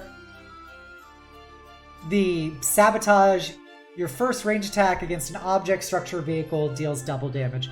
I'm gonna make a bold claim right now and tell you those 17th level abilities are fucking garbage. Those are totally not worth 17th level. That is very meh. Alright, Mechanic, I'm not going to go into detail because I think it's a garbage class. It's entirely based around crafting. At the core of Mechanic, you basically can make non-magic items, like just default. You also, depending on what build you go, you can make certain, like, basically make magic items a bit cheaper for your party. And you're like a bard who, instead of enhancing people, you enhance their gear. But the problem is, you have to, like, touch their gear to enhance it, as opposed to just shouting at somebody 30 feet away. So, I think Mechanic, like, as a base class, is pretty garbage. Some of the subclasses they release in future books are better for it. Like, there's one where you can basically shoot lightning bolts, which is kind of cool, which I bought the DLC for. But, like, as a whole, I think the class is garbage. It's entirely based around crafting. I think crafting is garbage. And I think it's one of the biggest weaknesses of the setting. So, that's my stance on Mechanic. That's why we're not going to go over it. They do have a class centered around using power armor, but power armor is also terrible in the setting. Yeah, well, okay, so I do have to do a caveat about Artificer, Alex. So, because this is a third-party book, they are only allowed to use the SRD, which is basically like super generic stripped down D&D 5th edition player's handbook. And so because they can only use the player's handbook, they don't get Artificer, like, legally. They can't do Artificer. So if they want to do something akin to Artificer, they have to make their own without it being just Artificer. So as your particular D&D group, you can always allow Artificer as a class, and I think I would, because I think it's an approach to doing Mechanic, for example, that's better than actually playing a Mechanic. Because Artificers are cool, and you'd be like an Artificer with guns and other bullshit. And I think that's a much cooler way to do the class than I sit around and grind gear. Warcaster is a very complicated and also not very good class. So I'm not going to go into detail about it because I don't think it's very good, but Warcasters are basically mages who are born with an innate connection to techno magic and to battle robots. And so they basically can establish magical bonds with their techno magic gear and with their battle robots. And so they don't use like traditional spell slot kind of things. They get focus points, which are their resource they use to cast spells, but also their resource they use to enhance their equipment and to buff their robots. And on top of that, they regain their focus points once every 10 minutes, as opposed to regaining spells on a short rest or long rest, for example.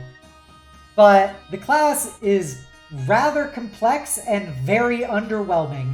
And it's entirely like its big thing that it's supposed to be working around is the giant robots. And so your class needs like a 3,000 gold robot to travel around with them to truly be able to utilize all of their abilities. So I think it's not well done. I've seen lots of versions of it in different expansions, and I don't think any of them are good, to be honest. So I don't know how to fix Warcaster, because I just think Warcaster is it's fucked up from the ground up.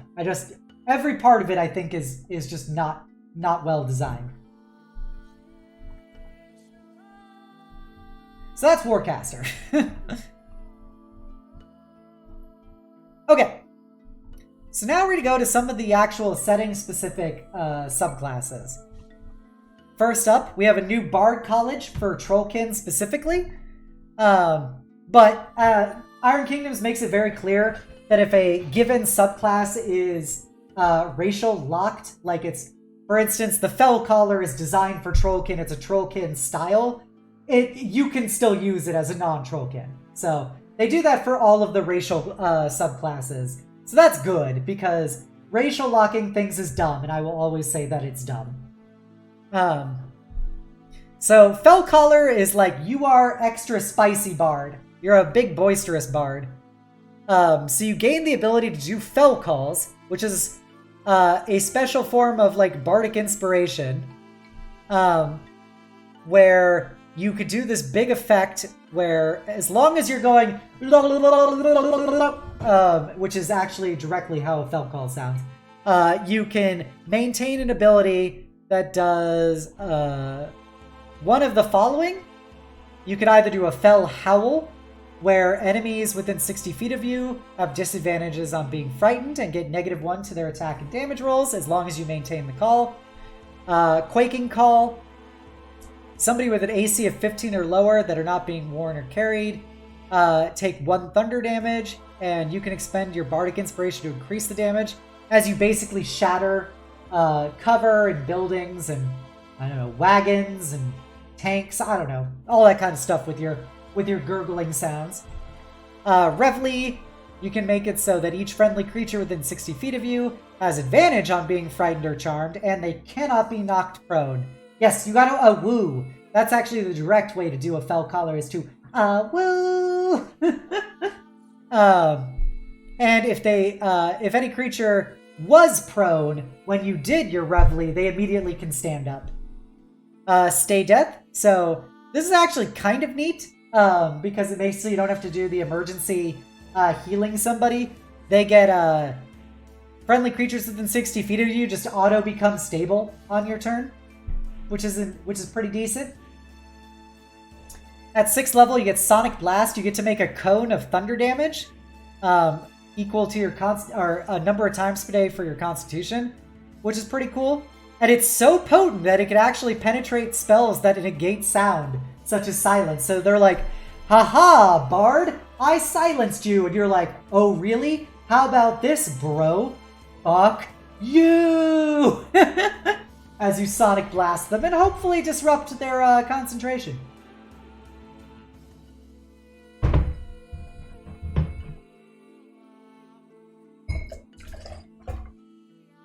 Okay. 14th level. You can project your voices vast distances. You can literally hear somebody. Somebody can hear you up to a mile away. Which, if you just think about that in real life, hearing somebody talk to you a mile away from you is kind of crazy. It's super RP oriented, which is why they gave it other abilities. When you Fell Call, for instance, you affect 120-foot areas. Your Sonic Blast becomes a 40-foot cone and increases to 5d6 thunder damage. Which is pretty good. So if you want to be like a big loud boy bard, Fell Caller is the bard for you. Alright, Cleric. We're going to go to the domain specific to the setting. So, Benefaction, this is if you are a Morrowind Cleric, which is the generic human god of good. You gain some bonus, like lots of healing spells. At first level, whenever you cast a spell that restores hit points, you can choose a number of hit points up to your Cleric level of your current hit points.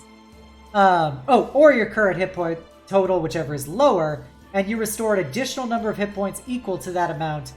And you basically damage yourself to do more healing to somebody else. So if you're a 7th level cleric, you can, whenever you heal somebody, or once per short rest when you heal somebody, you can do 7 damage to yourself to heal somebody for 7 more points. It's like a neat ability.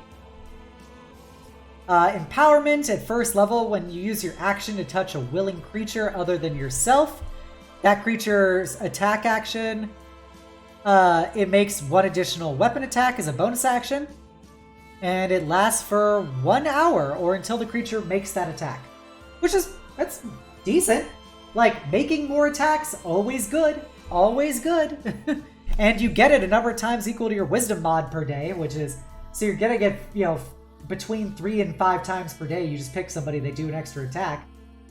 That can be very spicy for some of these classes out here.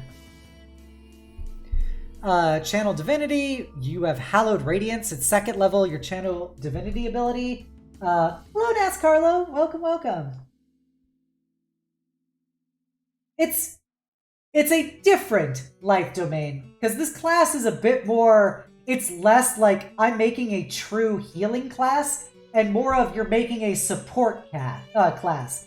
Because Morrow is all about, self-sacrifice for others and stuff, so you got that healing thing as kind of a neat ability, in addition to your ability to give people extra attacks, and now your Channel Divinity where you do your Radiance.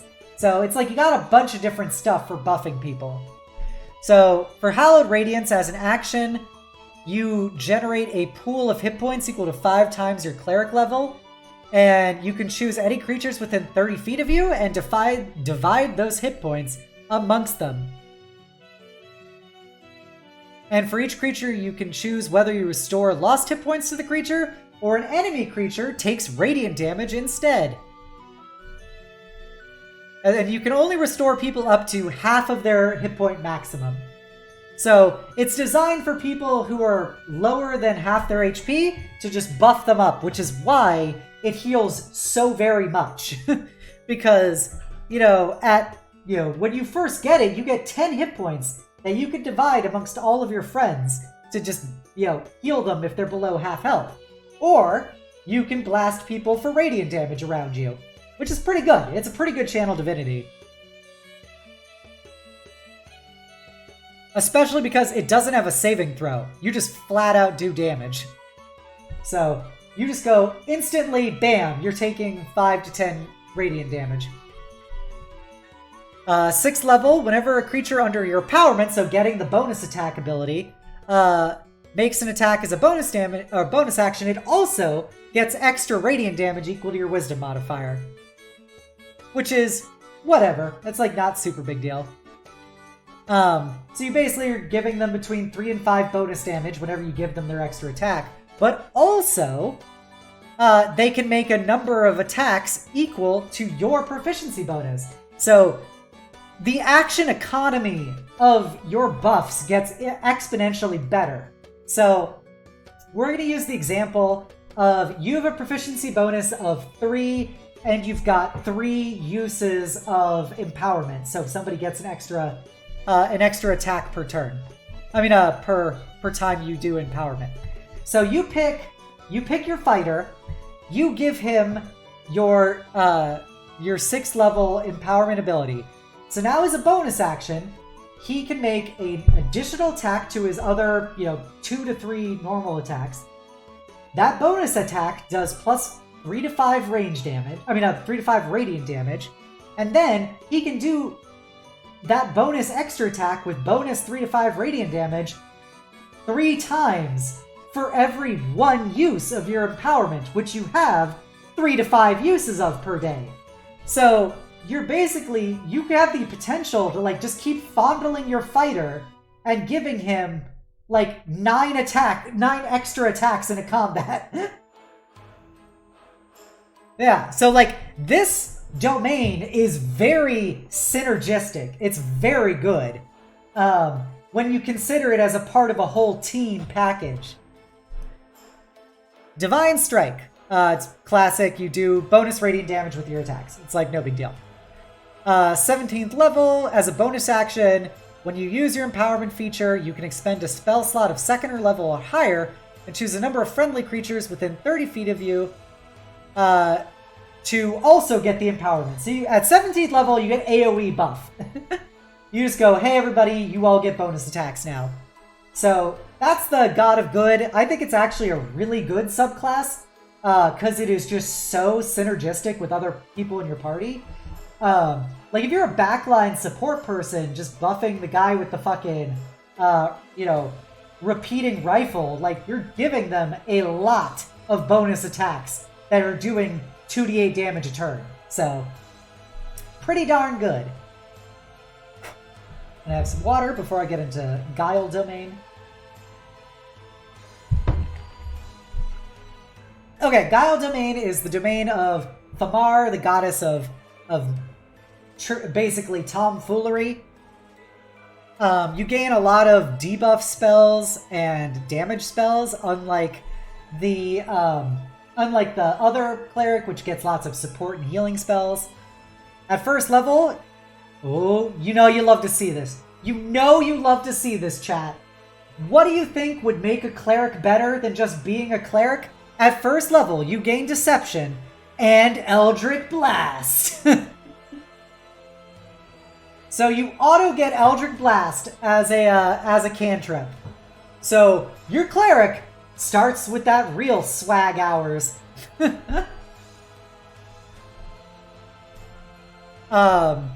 You also get at 1st level, you can suppress the verbal and somatic components of your spells.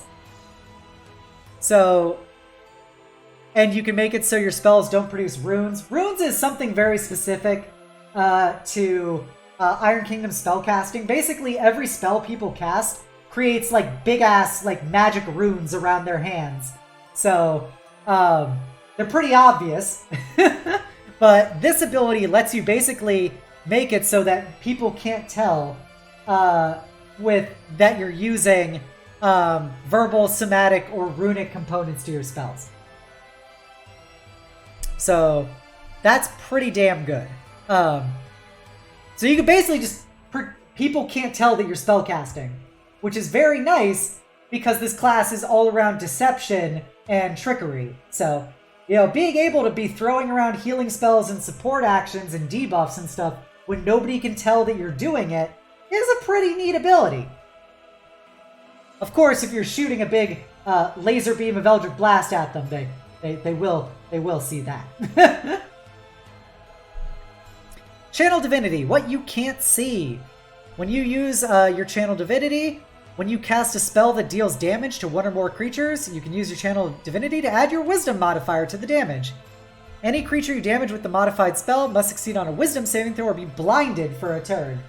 So, I'm going to give that an okay, partially because it's only for your DPS abilities, and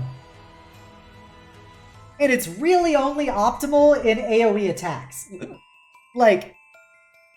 Using a once-a-day ability to make your Eldritch Blast do +4 damage and a percentage chance to blind somebody, probably not a super good use of it. But using your once a day ability on a flame strike to make everybody in that AoE get a chance to get blinded and take that extra radiant damage, or wisdom damage, that's pretty good. That's pretty good. So it's an ability that's not great at low level, but is good if you've got AoE damage attacks. Unwitting Ally. At 6th level, as a bonus action, you can spend a spell slot to mark a target within 30 feet of you. When you cast a spell, you can choose to use the marked creature to determine the range and the point of origin of the spell, after which the creature is no longer marked. So you can be like, hey bro, I'm gonna pick this guy 30 feet away from me, and I'm gonna use him to shoot my Eldritch Blast into somebody else. So that would definitely cause some tomfoolery to occur as their buddy shoots an Eldritch Blast at them. At 8th level, you get to add your Wisdom modifier to any cleric cantrip, i.e. Eldritch Blast. So that's pretty good. That's pretty good. That's much better considering the fact that you have Eldritch Blast as opposed to just Sacred Flame. Irrefutable Power. At 17th level, when a creature makes a saving throw caused by one of your spells, you can use your Channel Divinity to cause the saving throw to be made with disadvantage. If the result is a failure, when your spell damages the target, they also get afflicted with the Unwitting Ally ability for 1 hour, regardless of range and without expending a spell slot. That's okay. That's very situational is what I'll describe that ability, because it requires you have to hit a target with a saving throw, you have to use your Channel Divinity, and then you have to also take advantage of the fact that you're doing your Unwitting Ally ability. So I don't think that's nearly as good a 17th level ability as the other cleric. Alright, so now we come to Obedience, which is the Menoth cleric. This is the big lawman who likes to burn people alive. These guys are more militant, and they get basically some bard songs, and they get a lot of fire abilities.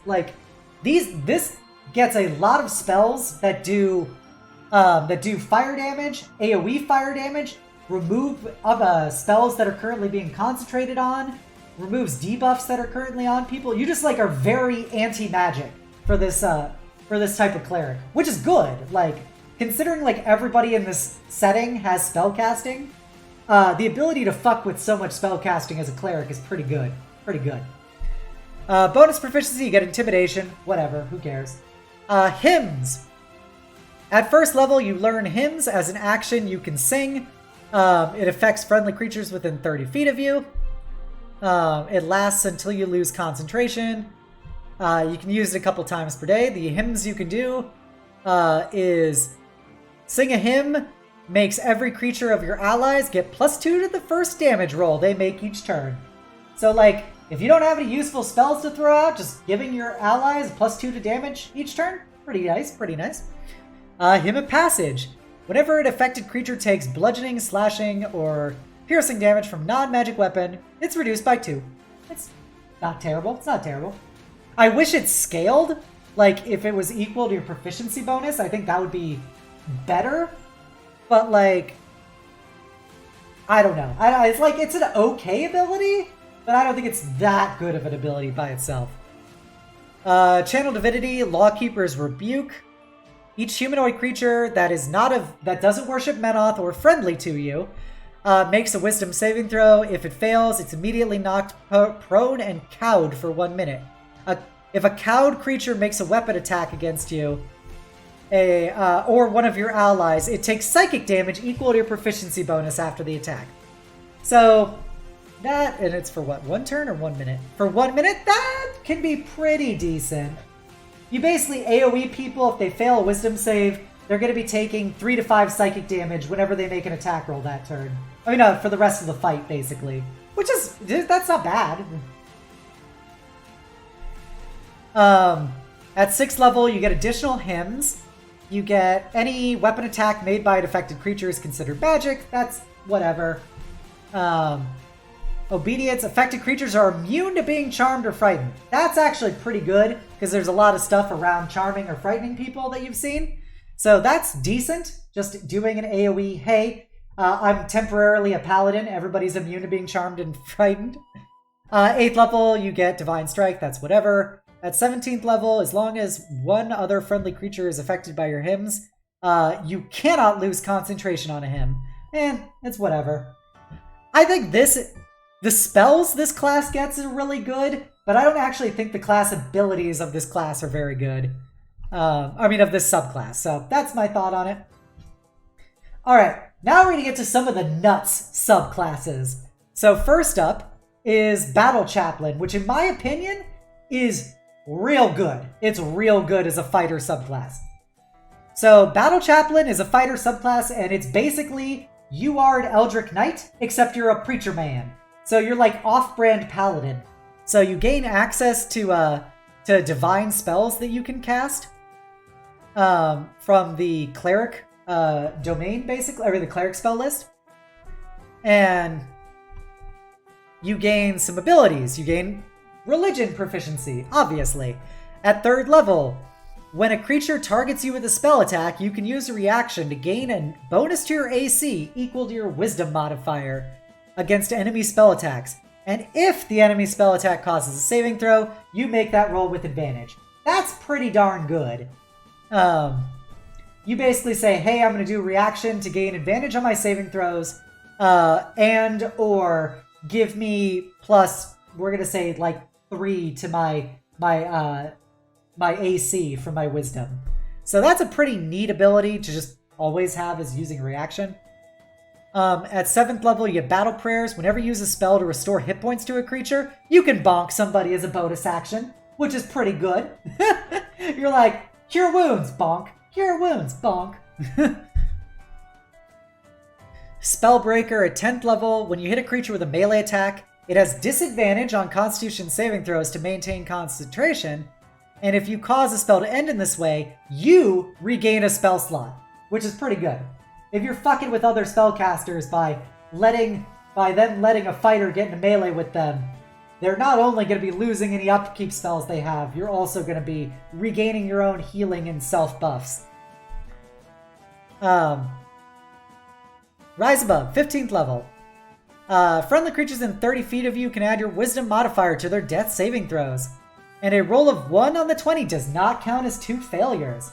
That's pretty nice. Very situational, but like, it severely clamps down on the chance that your friends will die. At 18th level, your weapons are magic weapons, and while you're wearing medium or heavy armor, you have resistance to bludgeoning, piercing, and slashing damage caused by non-magical weapons. Of course, you're at 18th level, so like, every attack is probably going to be magical, but that's still like a cool ability. So I think Battle Chaplain is real good. I think it's a real good subclass, especially because it's fighter-based, and fighter is already one of my favorite classes. Man-at-Arms is, it's an interesting class. It's got a lot of very situational abilities, because you're a bodyguard. You're basically a bodyguard class. So at 3rd level, you can use your reaction to basically give the enemy disadvantage. And when you do so, you make a normal melee attack roll. If your result beats the attacker's roll, the attacker's deflected and automatically misses. So that's pretty good. And it's got 2 sub-branches of it. So when a friendly creature within you is getting bonked, you get to actually do an opposed attack roll versus them as a fighter. And if you beat their roll, they auto-miss. It's not they have disadvantage on the attack roll. They auto-miss. And if you're using a shield when you do that, you have advantage on your attack roll. So that's a pretty good, always active reaction ability. And if you're wielding a weapon with the heavy and reach property, so like a halberd, and you deflect an attack, you can immediately make an opportunity attack against the person. So you're just like, bam, riposte with my fucking halberd. We have not eaten any books yet, Elisa. We've just been walking through all these classes. 7th level, Arm's Length. You add 5 feet to your reach when you make an attack with a melee weapon, regardless of what the reach is. So your basic sword is now a 10-foot reach weapon. And this weapon must have the... Oh, sorry. So it's not basically. So if you already have a reach weapon like a halberd, it becomes a 15-foot reach weapon. However, if you're not going halberd build and you're using a shield build, when a friendly creature within 15 feet of you is hit by a melee weapon attack, you can use your reaction to move 15 feet towards the target and then use your bodyguard ability. So that's pretty good. Set defense, at 10th level, you gain +2 to AC against melee attacks if the attacker did not begin its turn within 10 feet of you, which if you're going like a shield-heavy version of this, you're going to be real hard to hit. You're going to be real hard to hit. Pikemen, at 15th level, you have advantage on melee attack rolls against mounted targets and their mounts. When you score a critical hit with a melee attack against a mounted target, the target is automatically dismounted and knocked prone. That's pretty savage. You're using a halberd, you just auto-fucking punt the cavalier. He's like, haha, I am a cavalier. I'm coming to attack you. And you're like, nice try, bro. I critical hit. Get the fuck off that thing. If you're using a shield, mounted creatures have disadvantage to attack you and any friendly targets within 5 feet of you. That's pretty decent. 18th level, you can't be stunned or knocked prone by non-magical attacks. And if you're wielding a shield, you can't be moved by non-magical attacks unless you want to be. Same thing with friendly targets near you.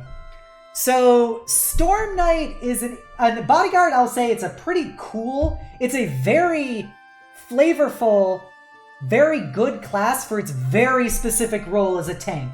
Like, this is the tankiest, pretty much, subclass you can pick. Because it actually has really good debuff abilities. If somebody was playing a bodyguard style character, I would advise them to take this class. Also, because you're a fighter, you can just make it so people have disadvantage to attack people if you chose bodyguard, but that would be a worse option if you went the men-at-arms route. So I think it's a cool class. I think it's cool that they do a shield version of it as well as a polearm version, because when you add in like Sentinel and stuff to that, and Polearm Master, you can be quite good at shutting down people around your friends. Storm Knight is a class which is literally you take a subclass for the sole purpose of getting free magic gear at starting. So, like, the whole class is based around just getting starting gear. And basically your starting gear does bonus lightning damage, and you're immune to lightning damage. And that's kind of how the class works. So by taking the class, you gain proficiency with all of the lightning gear. At 10th level, you get Noble Presence, you get some Rallying Charisma stuff, which is whatever. 15th level, you get some command abilities, which is whatever. And at 18th level, everyone around you does more lightning damage. So it's a class I'm not a huge fan of. I don't like the idea that the class is basically built around, hey, we gave you access to all this cool lightning gear. That's what your subclass does. Enjoy. Alright, Monk. We've got the Way of Deception, which is also just really cool artwork. So this is basically, you are a monk of Thamar, the goddess of trickery. And so you're basically like you're a sneaky monk. So you get the Art of the Twisted Visage. So at 3rd level, you can control your facial expressions, voice, and physical demeanor to become completely unrecognizable. So you gain Deception, Proficiency in Disguise Kit, and you can spend a key point to either blend in. If you're in a crowd of humanoids, you can use your bonus action to make a deception check with advantage to hide. You can impersonate, so you can make your voice sound exactly like that of any humanoid you've heard before for up to 1 hour. And a creature that does not see you currently speaking cannot recognize that your voice is fake, except if they have magical means. And if you're disguised as the humanoid you're also impersonating, they have to succeed on an insight check versus your deception to register that you're somebody different than who you claim. So you're very much like an assassin monk. And then you get Mimic. As a bonus action, you can cause your face to look like another humanoid of the same race of your own. You're even capable of mimicking scars, small wrinkles, discolorations, etc. for up to an hour. A creature can recognize it's fake by inspecting your appearance and succeeding on an insight versus deception. So it's like, you're gonna stack key points to pretend to be other people, and then karate chop someone. 6th level, you get Identity Theft. Identity Thief. When you target another creature with a melee weapon attack, you can spend 4 key points to use this technique. If you hit, they take 2d8 psychic damage, and they have to succeed on a saving throw, or permanently lose 1 memory. If a humanoid target loses a memory in this way, you gain the memory, and can remember it with as much detail as the target could before losing it. If you are aware of the knowledge the target has that you want, you can choose the memory the target loses. Otherwise, the DM determines the memory. So, that's kind of neat. Like, if you're playing in a campaign where this is like a really good build, you basically fucking karate chop a guy, and like he knows the password to the vault, and you steal that vault information. He A, doesn't know the password to the vault anymore, and B, now you have it. So yeah, you're basically Kung Fu Face Dancer from June. Sense Emotions at 11th level. You can basically see the auras of creatures around you for their emotional state within 60 feet. You can make a Perception versus Insight to see if they're trying to deceive you. And you can see people in complete darkness, or who are invisible with it. So that's also pretty cool. Like, knowing the vibe of everyone around you all the time is a pretty neat ability for something that is so based around pretending to be others and karate chopping people to steal memories. So this is a very flavorful monk. It's not, I wouldn't say it's suitable for every campaign, but it could be very cool for a very specific campaign. If you're playing a more like skullduggery style group of adventurers, like that whole set of stuff is very neat. And 17th level, you can use your key to manipulate people. As an action, you can spend 6 key points to impose 1 effect on somebody within 60 feet of you. And they are aware, though, if you that you were the one who caused it, if they succeed on the saving throw. Otherwise, they don't realize you're doing to them. You can amplify their anxiety. They have to make a charisma saving throw. If they fail, the creature has disadvantage on skill checks and attack rolls for 5 rounds.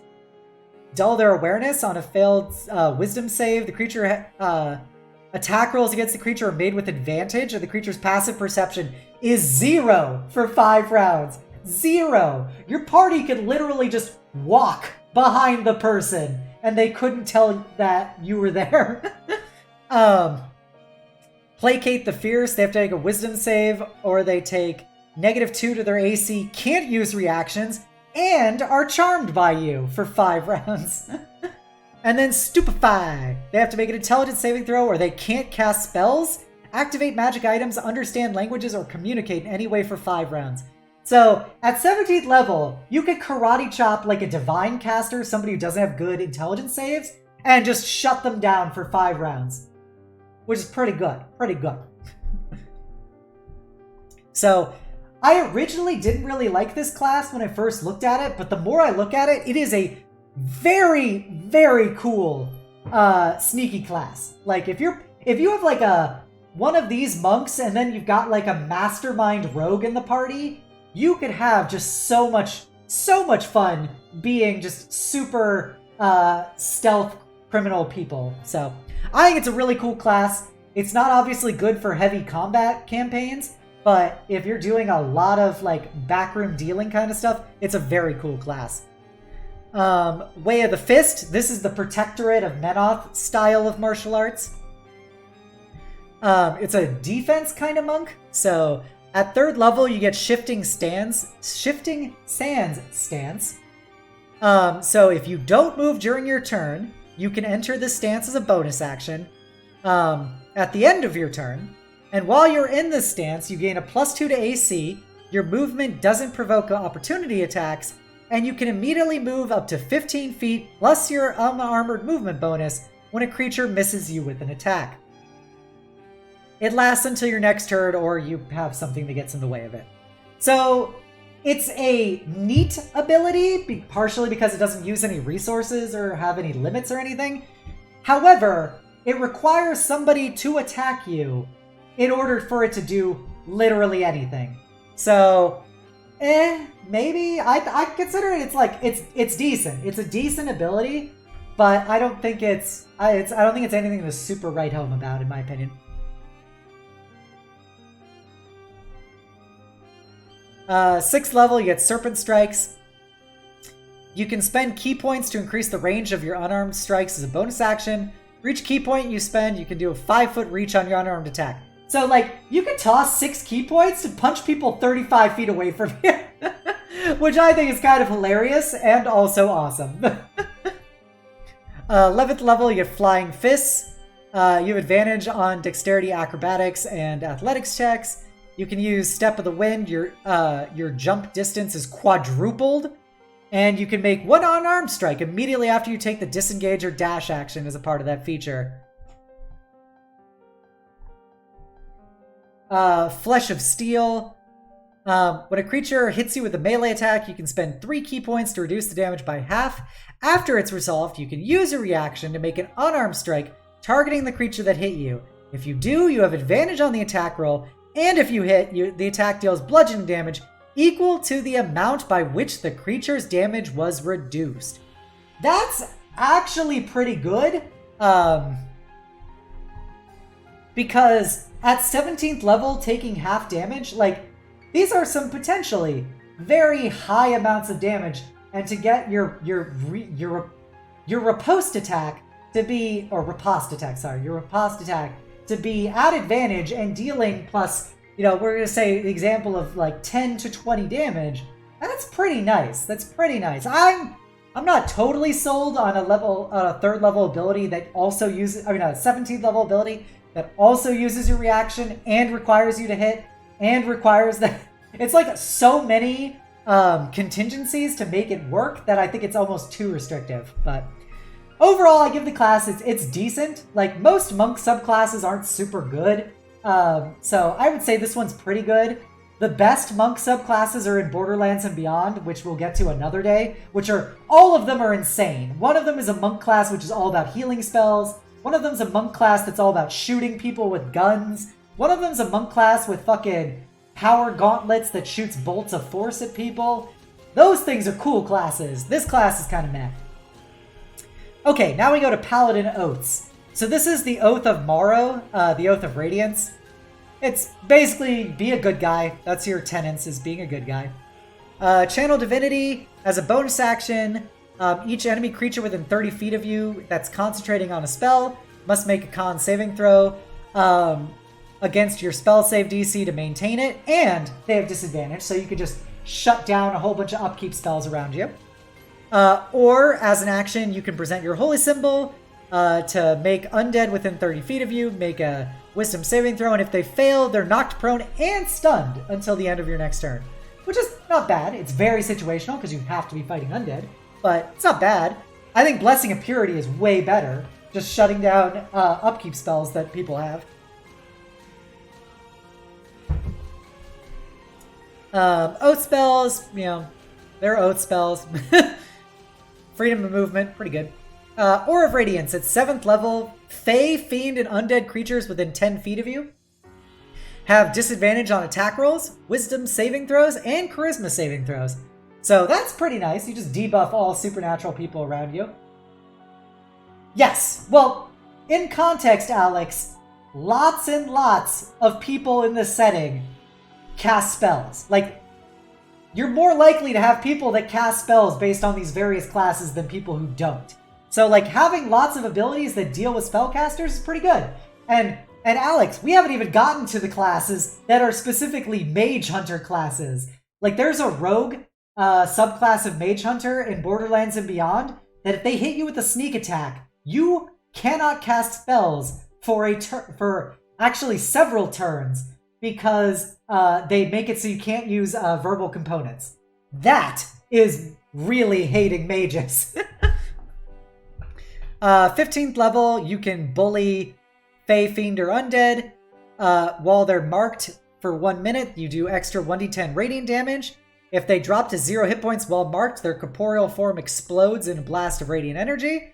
Any people that are friendly near you get healed by it. Any undead near it take damage.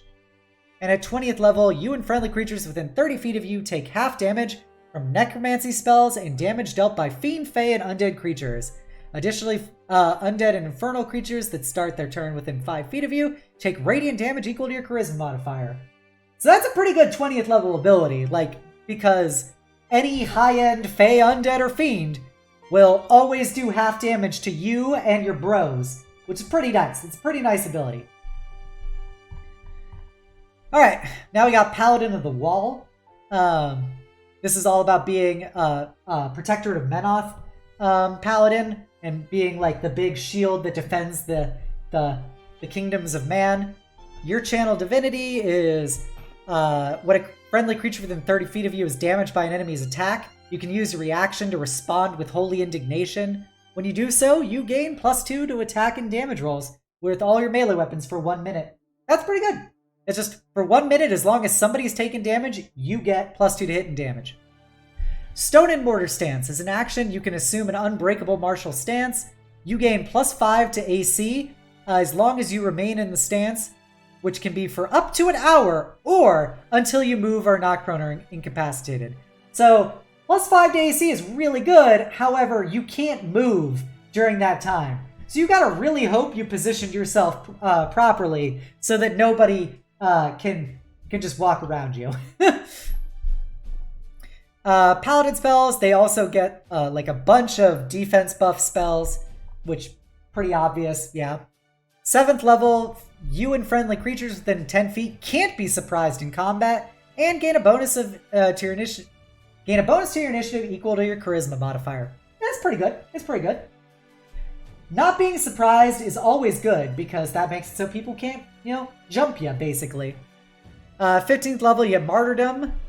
When a friendly creature within 30 feet of you is damaged, you can use a reaction to absorb any amount of damage caused by that attack.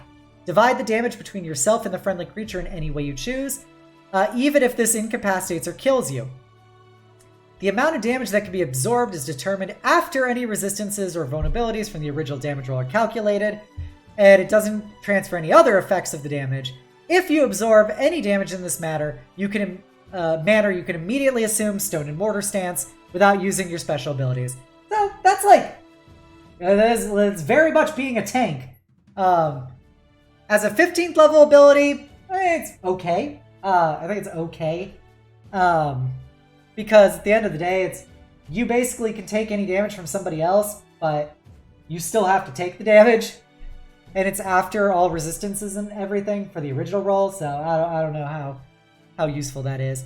20th level, as a bonus action, you gain immunity to bludgeoning, piercing, and slashing damage from non-magical attacks until your next turn. You must be wearing heavy armor to gain this. God damn. So you're just like, at 20th level, if somebody shoots you with like a hail of gunfire, if it's not a magical attack, you're just immune to it. Which is pretty hilarious. Alright, so now we get to Ranger, we get the Bounty Hunter. 3rd level, Wanted Dead or Alive. When you reduce a creature to 0 hit points with attack, you can choose to knock it out instead.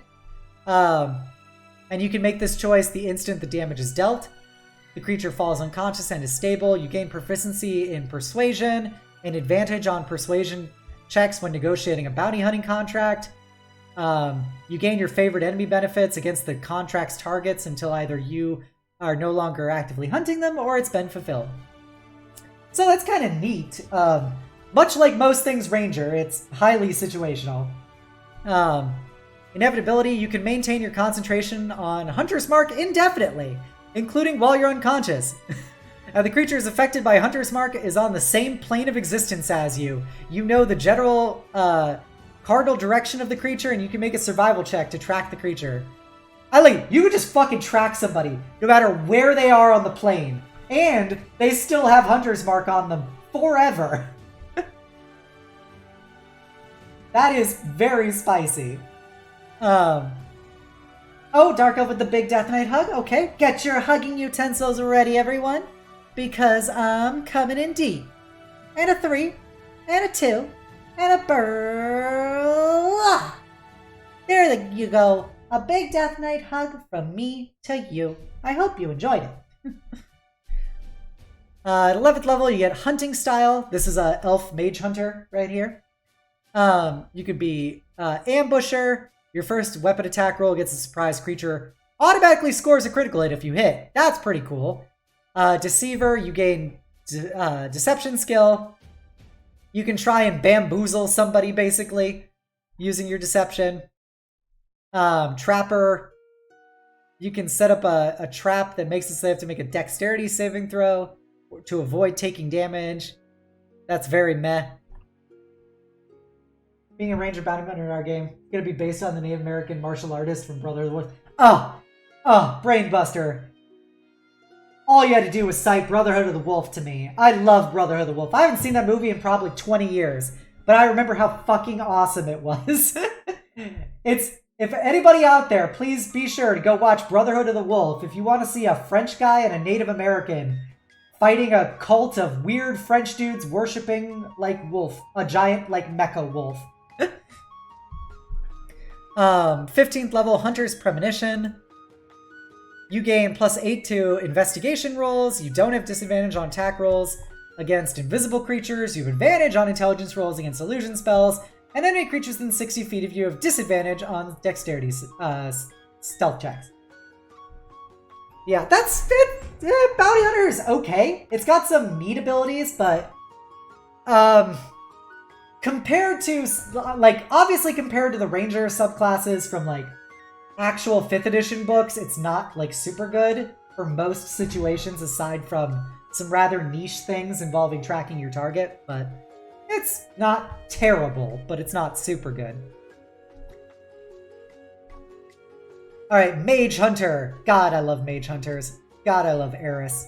Eris is a specifically named Mage Hunting Elf Mage Hunter from Iron Kingdoms, and I love her. I think she's also bald. I'm pretty sure she's bald. But she was killing mages before it was cool. Oh shit, it's streaming on Amazon right now? Fuck yeah, I've been wanting to show Yuko that movie. Hell yeah. Bonus proficiency. If you're a Mage Hunter, you automatically get Stealth, and if you're proficient, you get Expertise. 3rd level, you get Bane of the Arcane. You gain an additional favorite enemy, Arcane Spellcasters. You gain your you gain your favorite enemy bonus against bards, gun mages, sorcerers, warcasters, wizards, warlocks, and any creature that casts spells and uses its intelligence modifier for spell save DC. Additionally, when you damage a creature that is concentrating, you add 5 to the DC of the creature's Constitution saving throw to maintain concentration. So you're just a big fuck you to anybody who casts arcane spells. And in this setting, pretty much everybody casts arcane spells.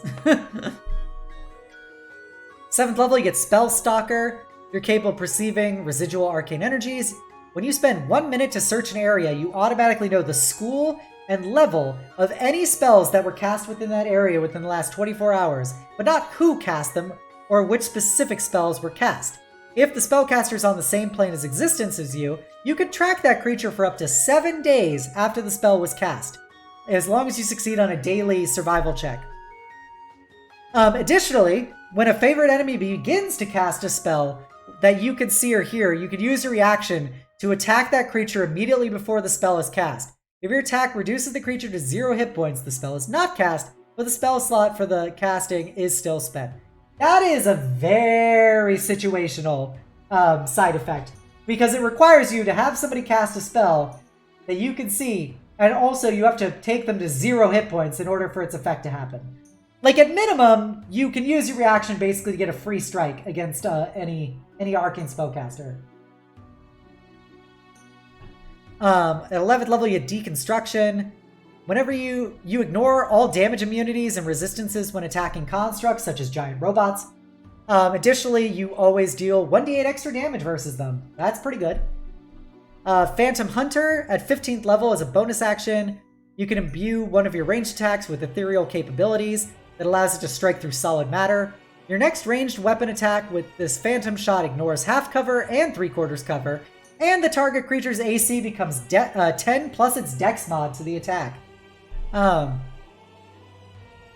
Additionally, you could use this ammunition to attack a creature that you can't see, but you know the creature's general area. For example, standing on the other side of a door or hiding behind a wall, and you must make a perception check versus their stealth to hear the creature locates position. The creature has advantage on this check if it's more than 30 feet away from you. If you succeed, you can shoot them, ignoring all cover, and their AC becomes 10 plus their dex mod. You can use a spell slot to basically regain it back. So you just shoot people through walls. It's a neat ability. I would say that's actually a pretty decent 15th level ability, because it's, you can just... It gives you a lot of versatility in shooting people. Alright, now we go to the undead / demon hunting / aberration hunting / fae hunting ranger.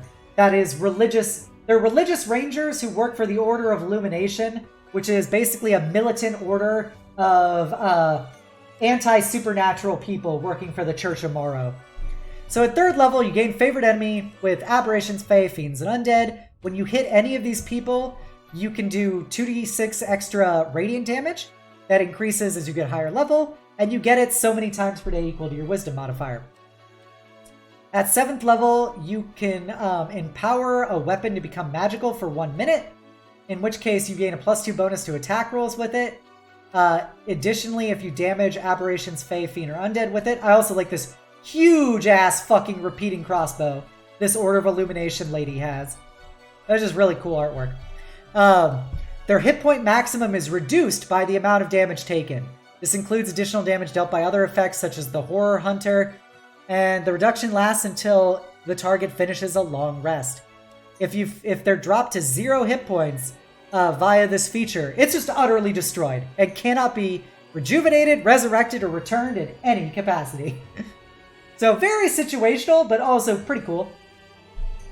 If you want to be a witch hunter ranger, it's pretty cool. 11th level, Occult Anathema. You gain +10 to survival checks to track supernatural beings, and to intelligence checks to recall information about them. Whenever one of these supernatural beings that you can see hits you with an attack, you can use a reaction to just have the damage against you. You're very, very oriented towards fucking supernatural creatures with this. 15th level, Rite of Cleansing. Takes an hour for you to buff your ranged attacks, to bless them. When they're blessed, it does a bonus ability versus depending on what the target is. Hey, Crafter Theo, welcome, welcome. Yes, Thanos snap feature, always fun. If they're an aberration or a fae, they have to succeed on a charisma saving throw or be paralyzed for a number of rounds equal to your wisdom modifier. That's pretty good. If the creature's a fiend, it must succeed on a wisdom saving throw or be banished to its home plane of existence. And if it is already on its home plane of existence, it takes 46. You just say, fuck you, to an infernal and make them go back to the outer plane. If they're undead, they have to succeed on an intelligence saving throw or gain vulnerability to radiant damage for a number of rounds equal to your wisdom, which can be very savage if, as an Order of Illumination ranger, the people who are the militant order of witch hunters associated with the Church of Morrow, you have a cleric with the Radiance, or the Beneficence domain, who's pumping out insane amounts of radiant damage as well. Also a paladin of the Order of or the Oath of Radiance, pumping out radiant damage. So you could just mega fuck some undead if you're a properly structured hit squad of Morrow followers. And it also can make them get knocked prone and become stunned. Rogues!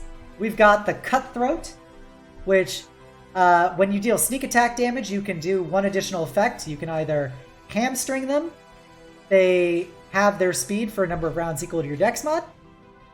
You can eye gouge them to blind them for a number of rounds equal to your strength mod.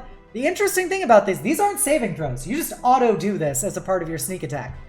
You can mug them. You can remove one small item such as coin purse or necklace worn by the creature, as long as you have an open hand. Alright, thank you. Thank you for coming by, Alex. I hope you have a great night. Thank you for hanging out. I hope you found it fun. You can silence them.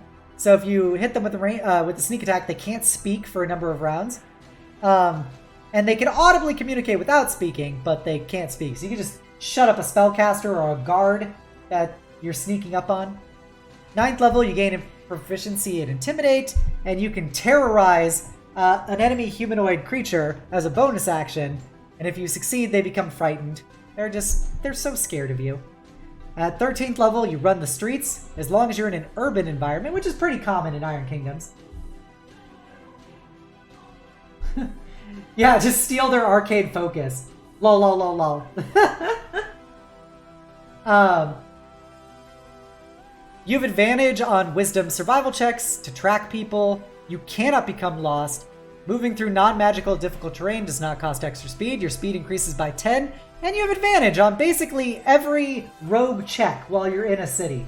That's pretty good. That's pretty good. Level 17, you get Nefarious Plotting. You can study a creature to determine its weaknesses and how best to exploit them. If a creature has if you observe a creature for 8 cumulative hours as it goes about its daily routine, the creature has vulnerability to your next sneak attack damage for 28 days. So you study somebody for 8 hours and then you fucking like alpha strike them for 1 billion sneak attack damage since they have vulnerability. Oh man, that's so bully. That's a good long con 17th level ability, especially if you're teamed up with one of those deception monks that we covered earlier. So they're very much like, the thug is kind of like a very gritty situational rogue. For if you're in a city, you could get a lot of utility out of your abilities. You know, as cool as 17th level abilities are, I basically consider any ability over level 15 is basically non-attainable because most campaigns won't go above level 15. So I try to judge classes more about their level 15 and lower abilities. Duelist. Now, I know what you're gonna say. Duelist is gonna sound a lot like Swashbuckler. And you're right, but you also have to remember that they can't use Swashbuckler because that's not in the SRD. Hello, the stupendous CX. Welcome, welcome. We're just reading through the final sets of classes. So at 3rd level, you can mix martial combat with performance. You gain proficiency in performance skill. You gain dual attack. So if you make a melee attack on your turn, you can use a bonus action to make a ranged attack as well. You get Twirling Demise. If a creature drops to 0 hit points as a result of your melee attack, you can immediately use a bonus action to disengage, followed by a dash action, followed by a dodge action. So as long as you drop somebody, you can disengage, dash, and dodge all in the same turn. Which is kind of nuts. That's kind of nuts. Especially because you're a rogue, so we're assuming all of these are going to be sneak attacks. Mocking Flourish. You can use a bonus action to insult somebody. You have to make a persuasion check. Elf is best race. Yes, elf is best race. I agree. You make performance contested by intelligence. If you succeed, they have disadvantage on attack rolls against creatures other than you because you're taunting them. 9th level, you get Whirlwind Parry. When you're targeted by a ranged attack, you can use your reaction to gain a +5 to AC against all melee attacks, including the triggering attack, until the start of your next turn. So it's basically, instead of taking half damage using your rogue ability, you can just gain +5 to AC instead, which is a different approach. Yes, we all love Tilly. We all love Tilly, stupendous. Tilly is a good elf bean. People should definitely go watch everybody's favorite lewd elf bartender. Injury to Insult. You can add your Charisma modifier to your melee and ranged weapon attack rolls. Additionally, if you score a critical hit with a melee or ranged attack against a creature the same size as you or smaller, they're automatically stunned for 1 round.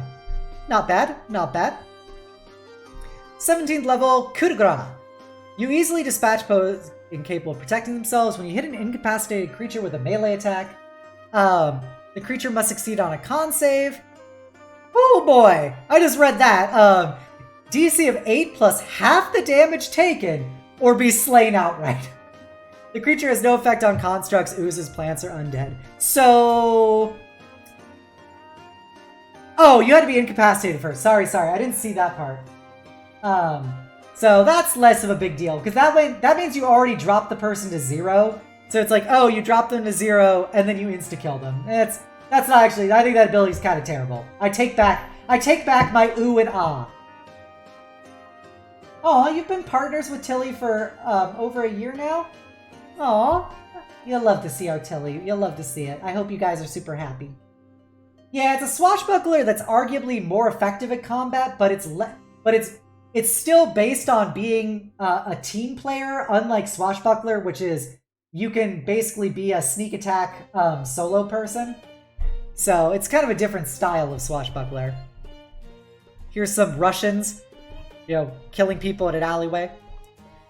Alright, yeah, with that, we've covered all of the classes and races, and we got some gremlin noises. Okay, here we go. There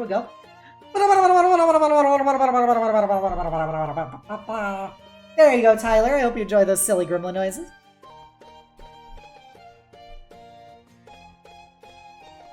Oh. Sorry, 1 second. I just noticed my small wolf was streaming, and I didn't realize that. You'll love to see it. Okay. And whew, now we get to the backgrounds. Yeah, I'm hydrating. Although we're probably gonna end it here before we get to backgrounds and what's it called, and gear and stuff. But surprise wolf stream. Yes, it is a surprise wolf stream. But I think I'm gonna end it here for tonight. We made a lot of ground covered for talking about the settings, some of the classes, the races, etc. I hope you guys enjoyed it. I want to do another one of these in the future about the Borderlands and Beyond, but I hope you guys enjoyed it. It was a lot of fun going over all of this and oohing and ahhing with you guys. I always gotta switch screens. I always learn new stuff about these books when I read them alongside you guys. So I hope you enjoyed them. All right, let's turn off that music.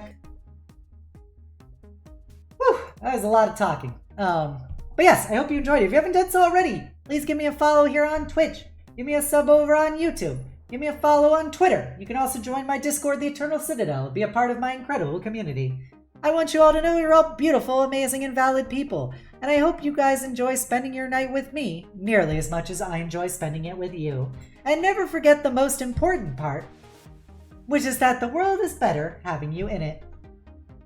We'll be back here on Friday. I'm probably going to play more Vampire the Masquerade on Friday. I like being head empty on Friday. So also, thank you, Rux. You're a cutie pie as well. People should go check out Rux. She's a sweetheart. So that's probably what we're going to be doing Friday at 6:30 p.m. as well. We're going to go find somebody to raid. You know, it's been a while since we raided the small wolf. We might just raid the small wolf. Let's go send the small wolf all the love. All the love. For those of you who don't know, Graph Yukiko is my lovely partner.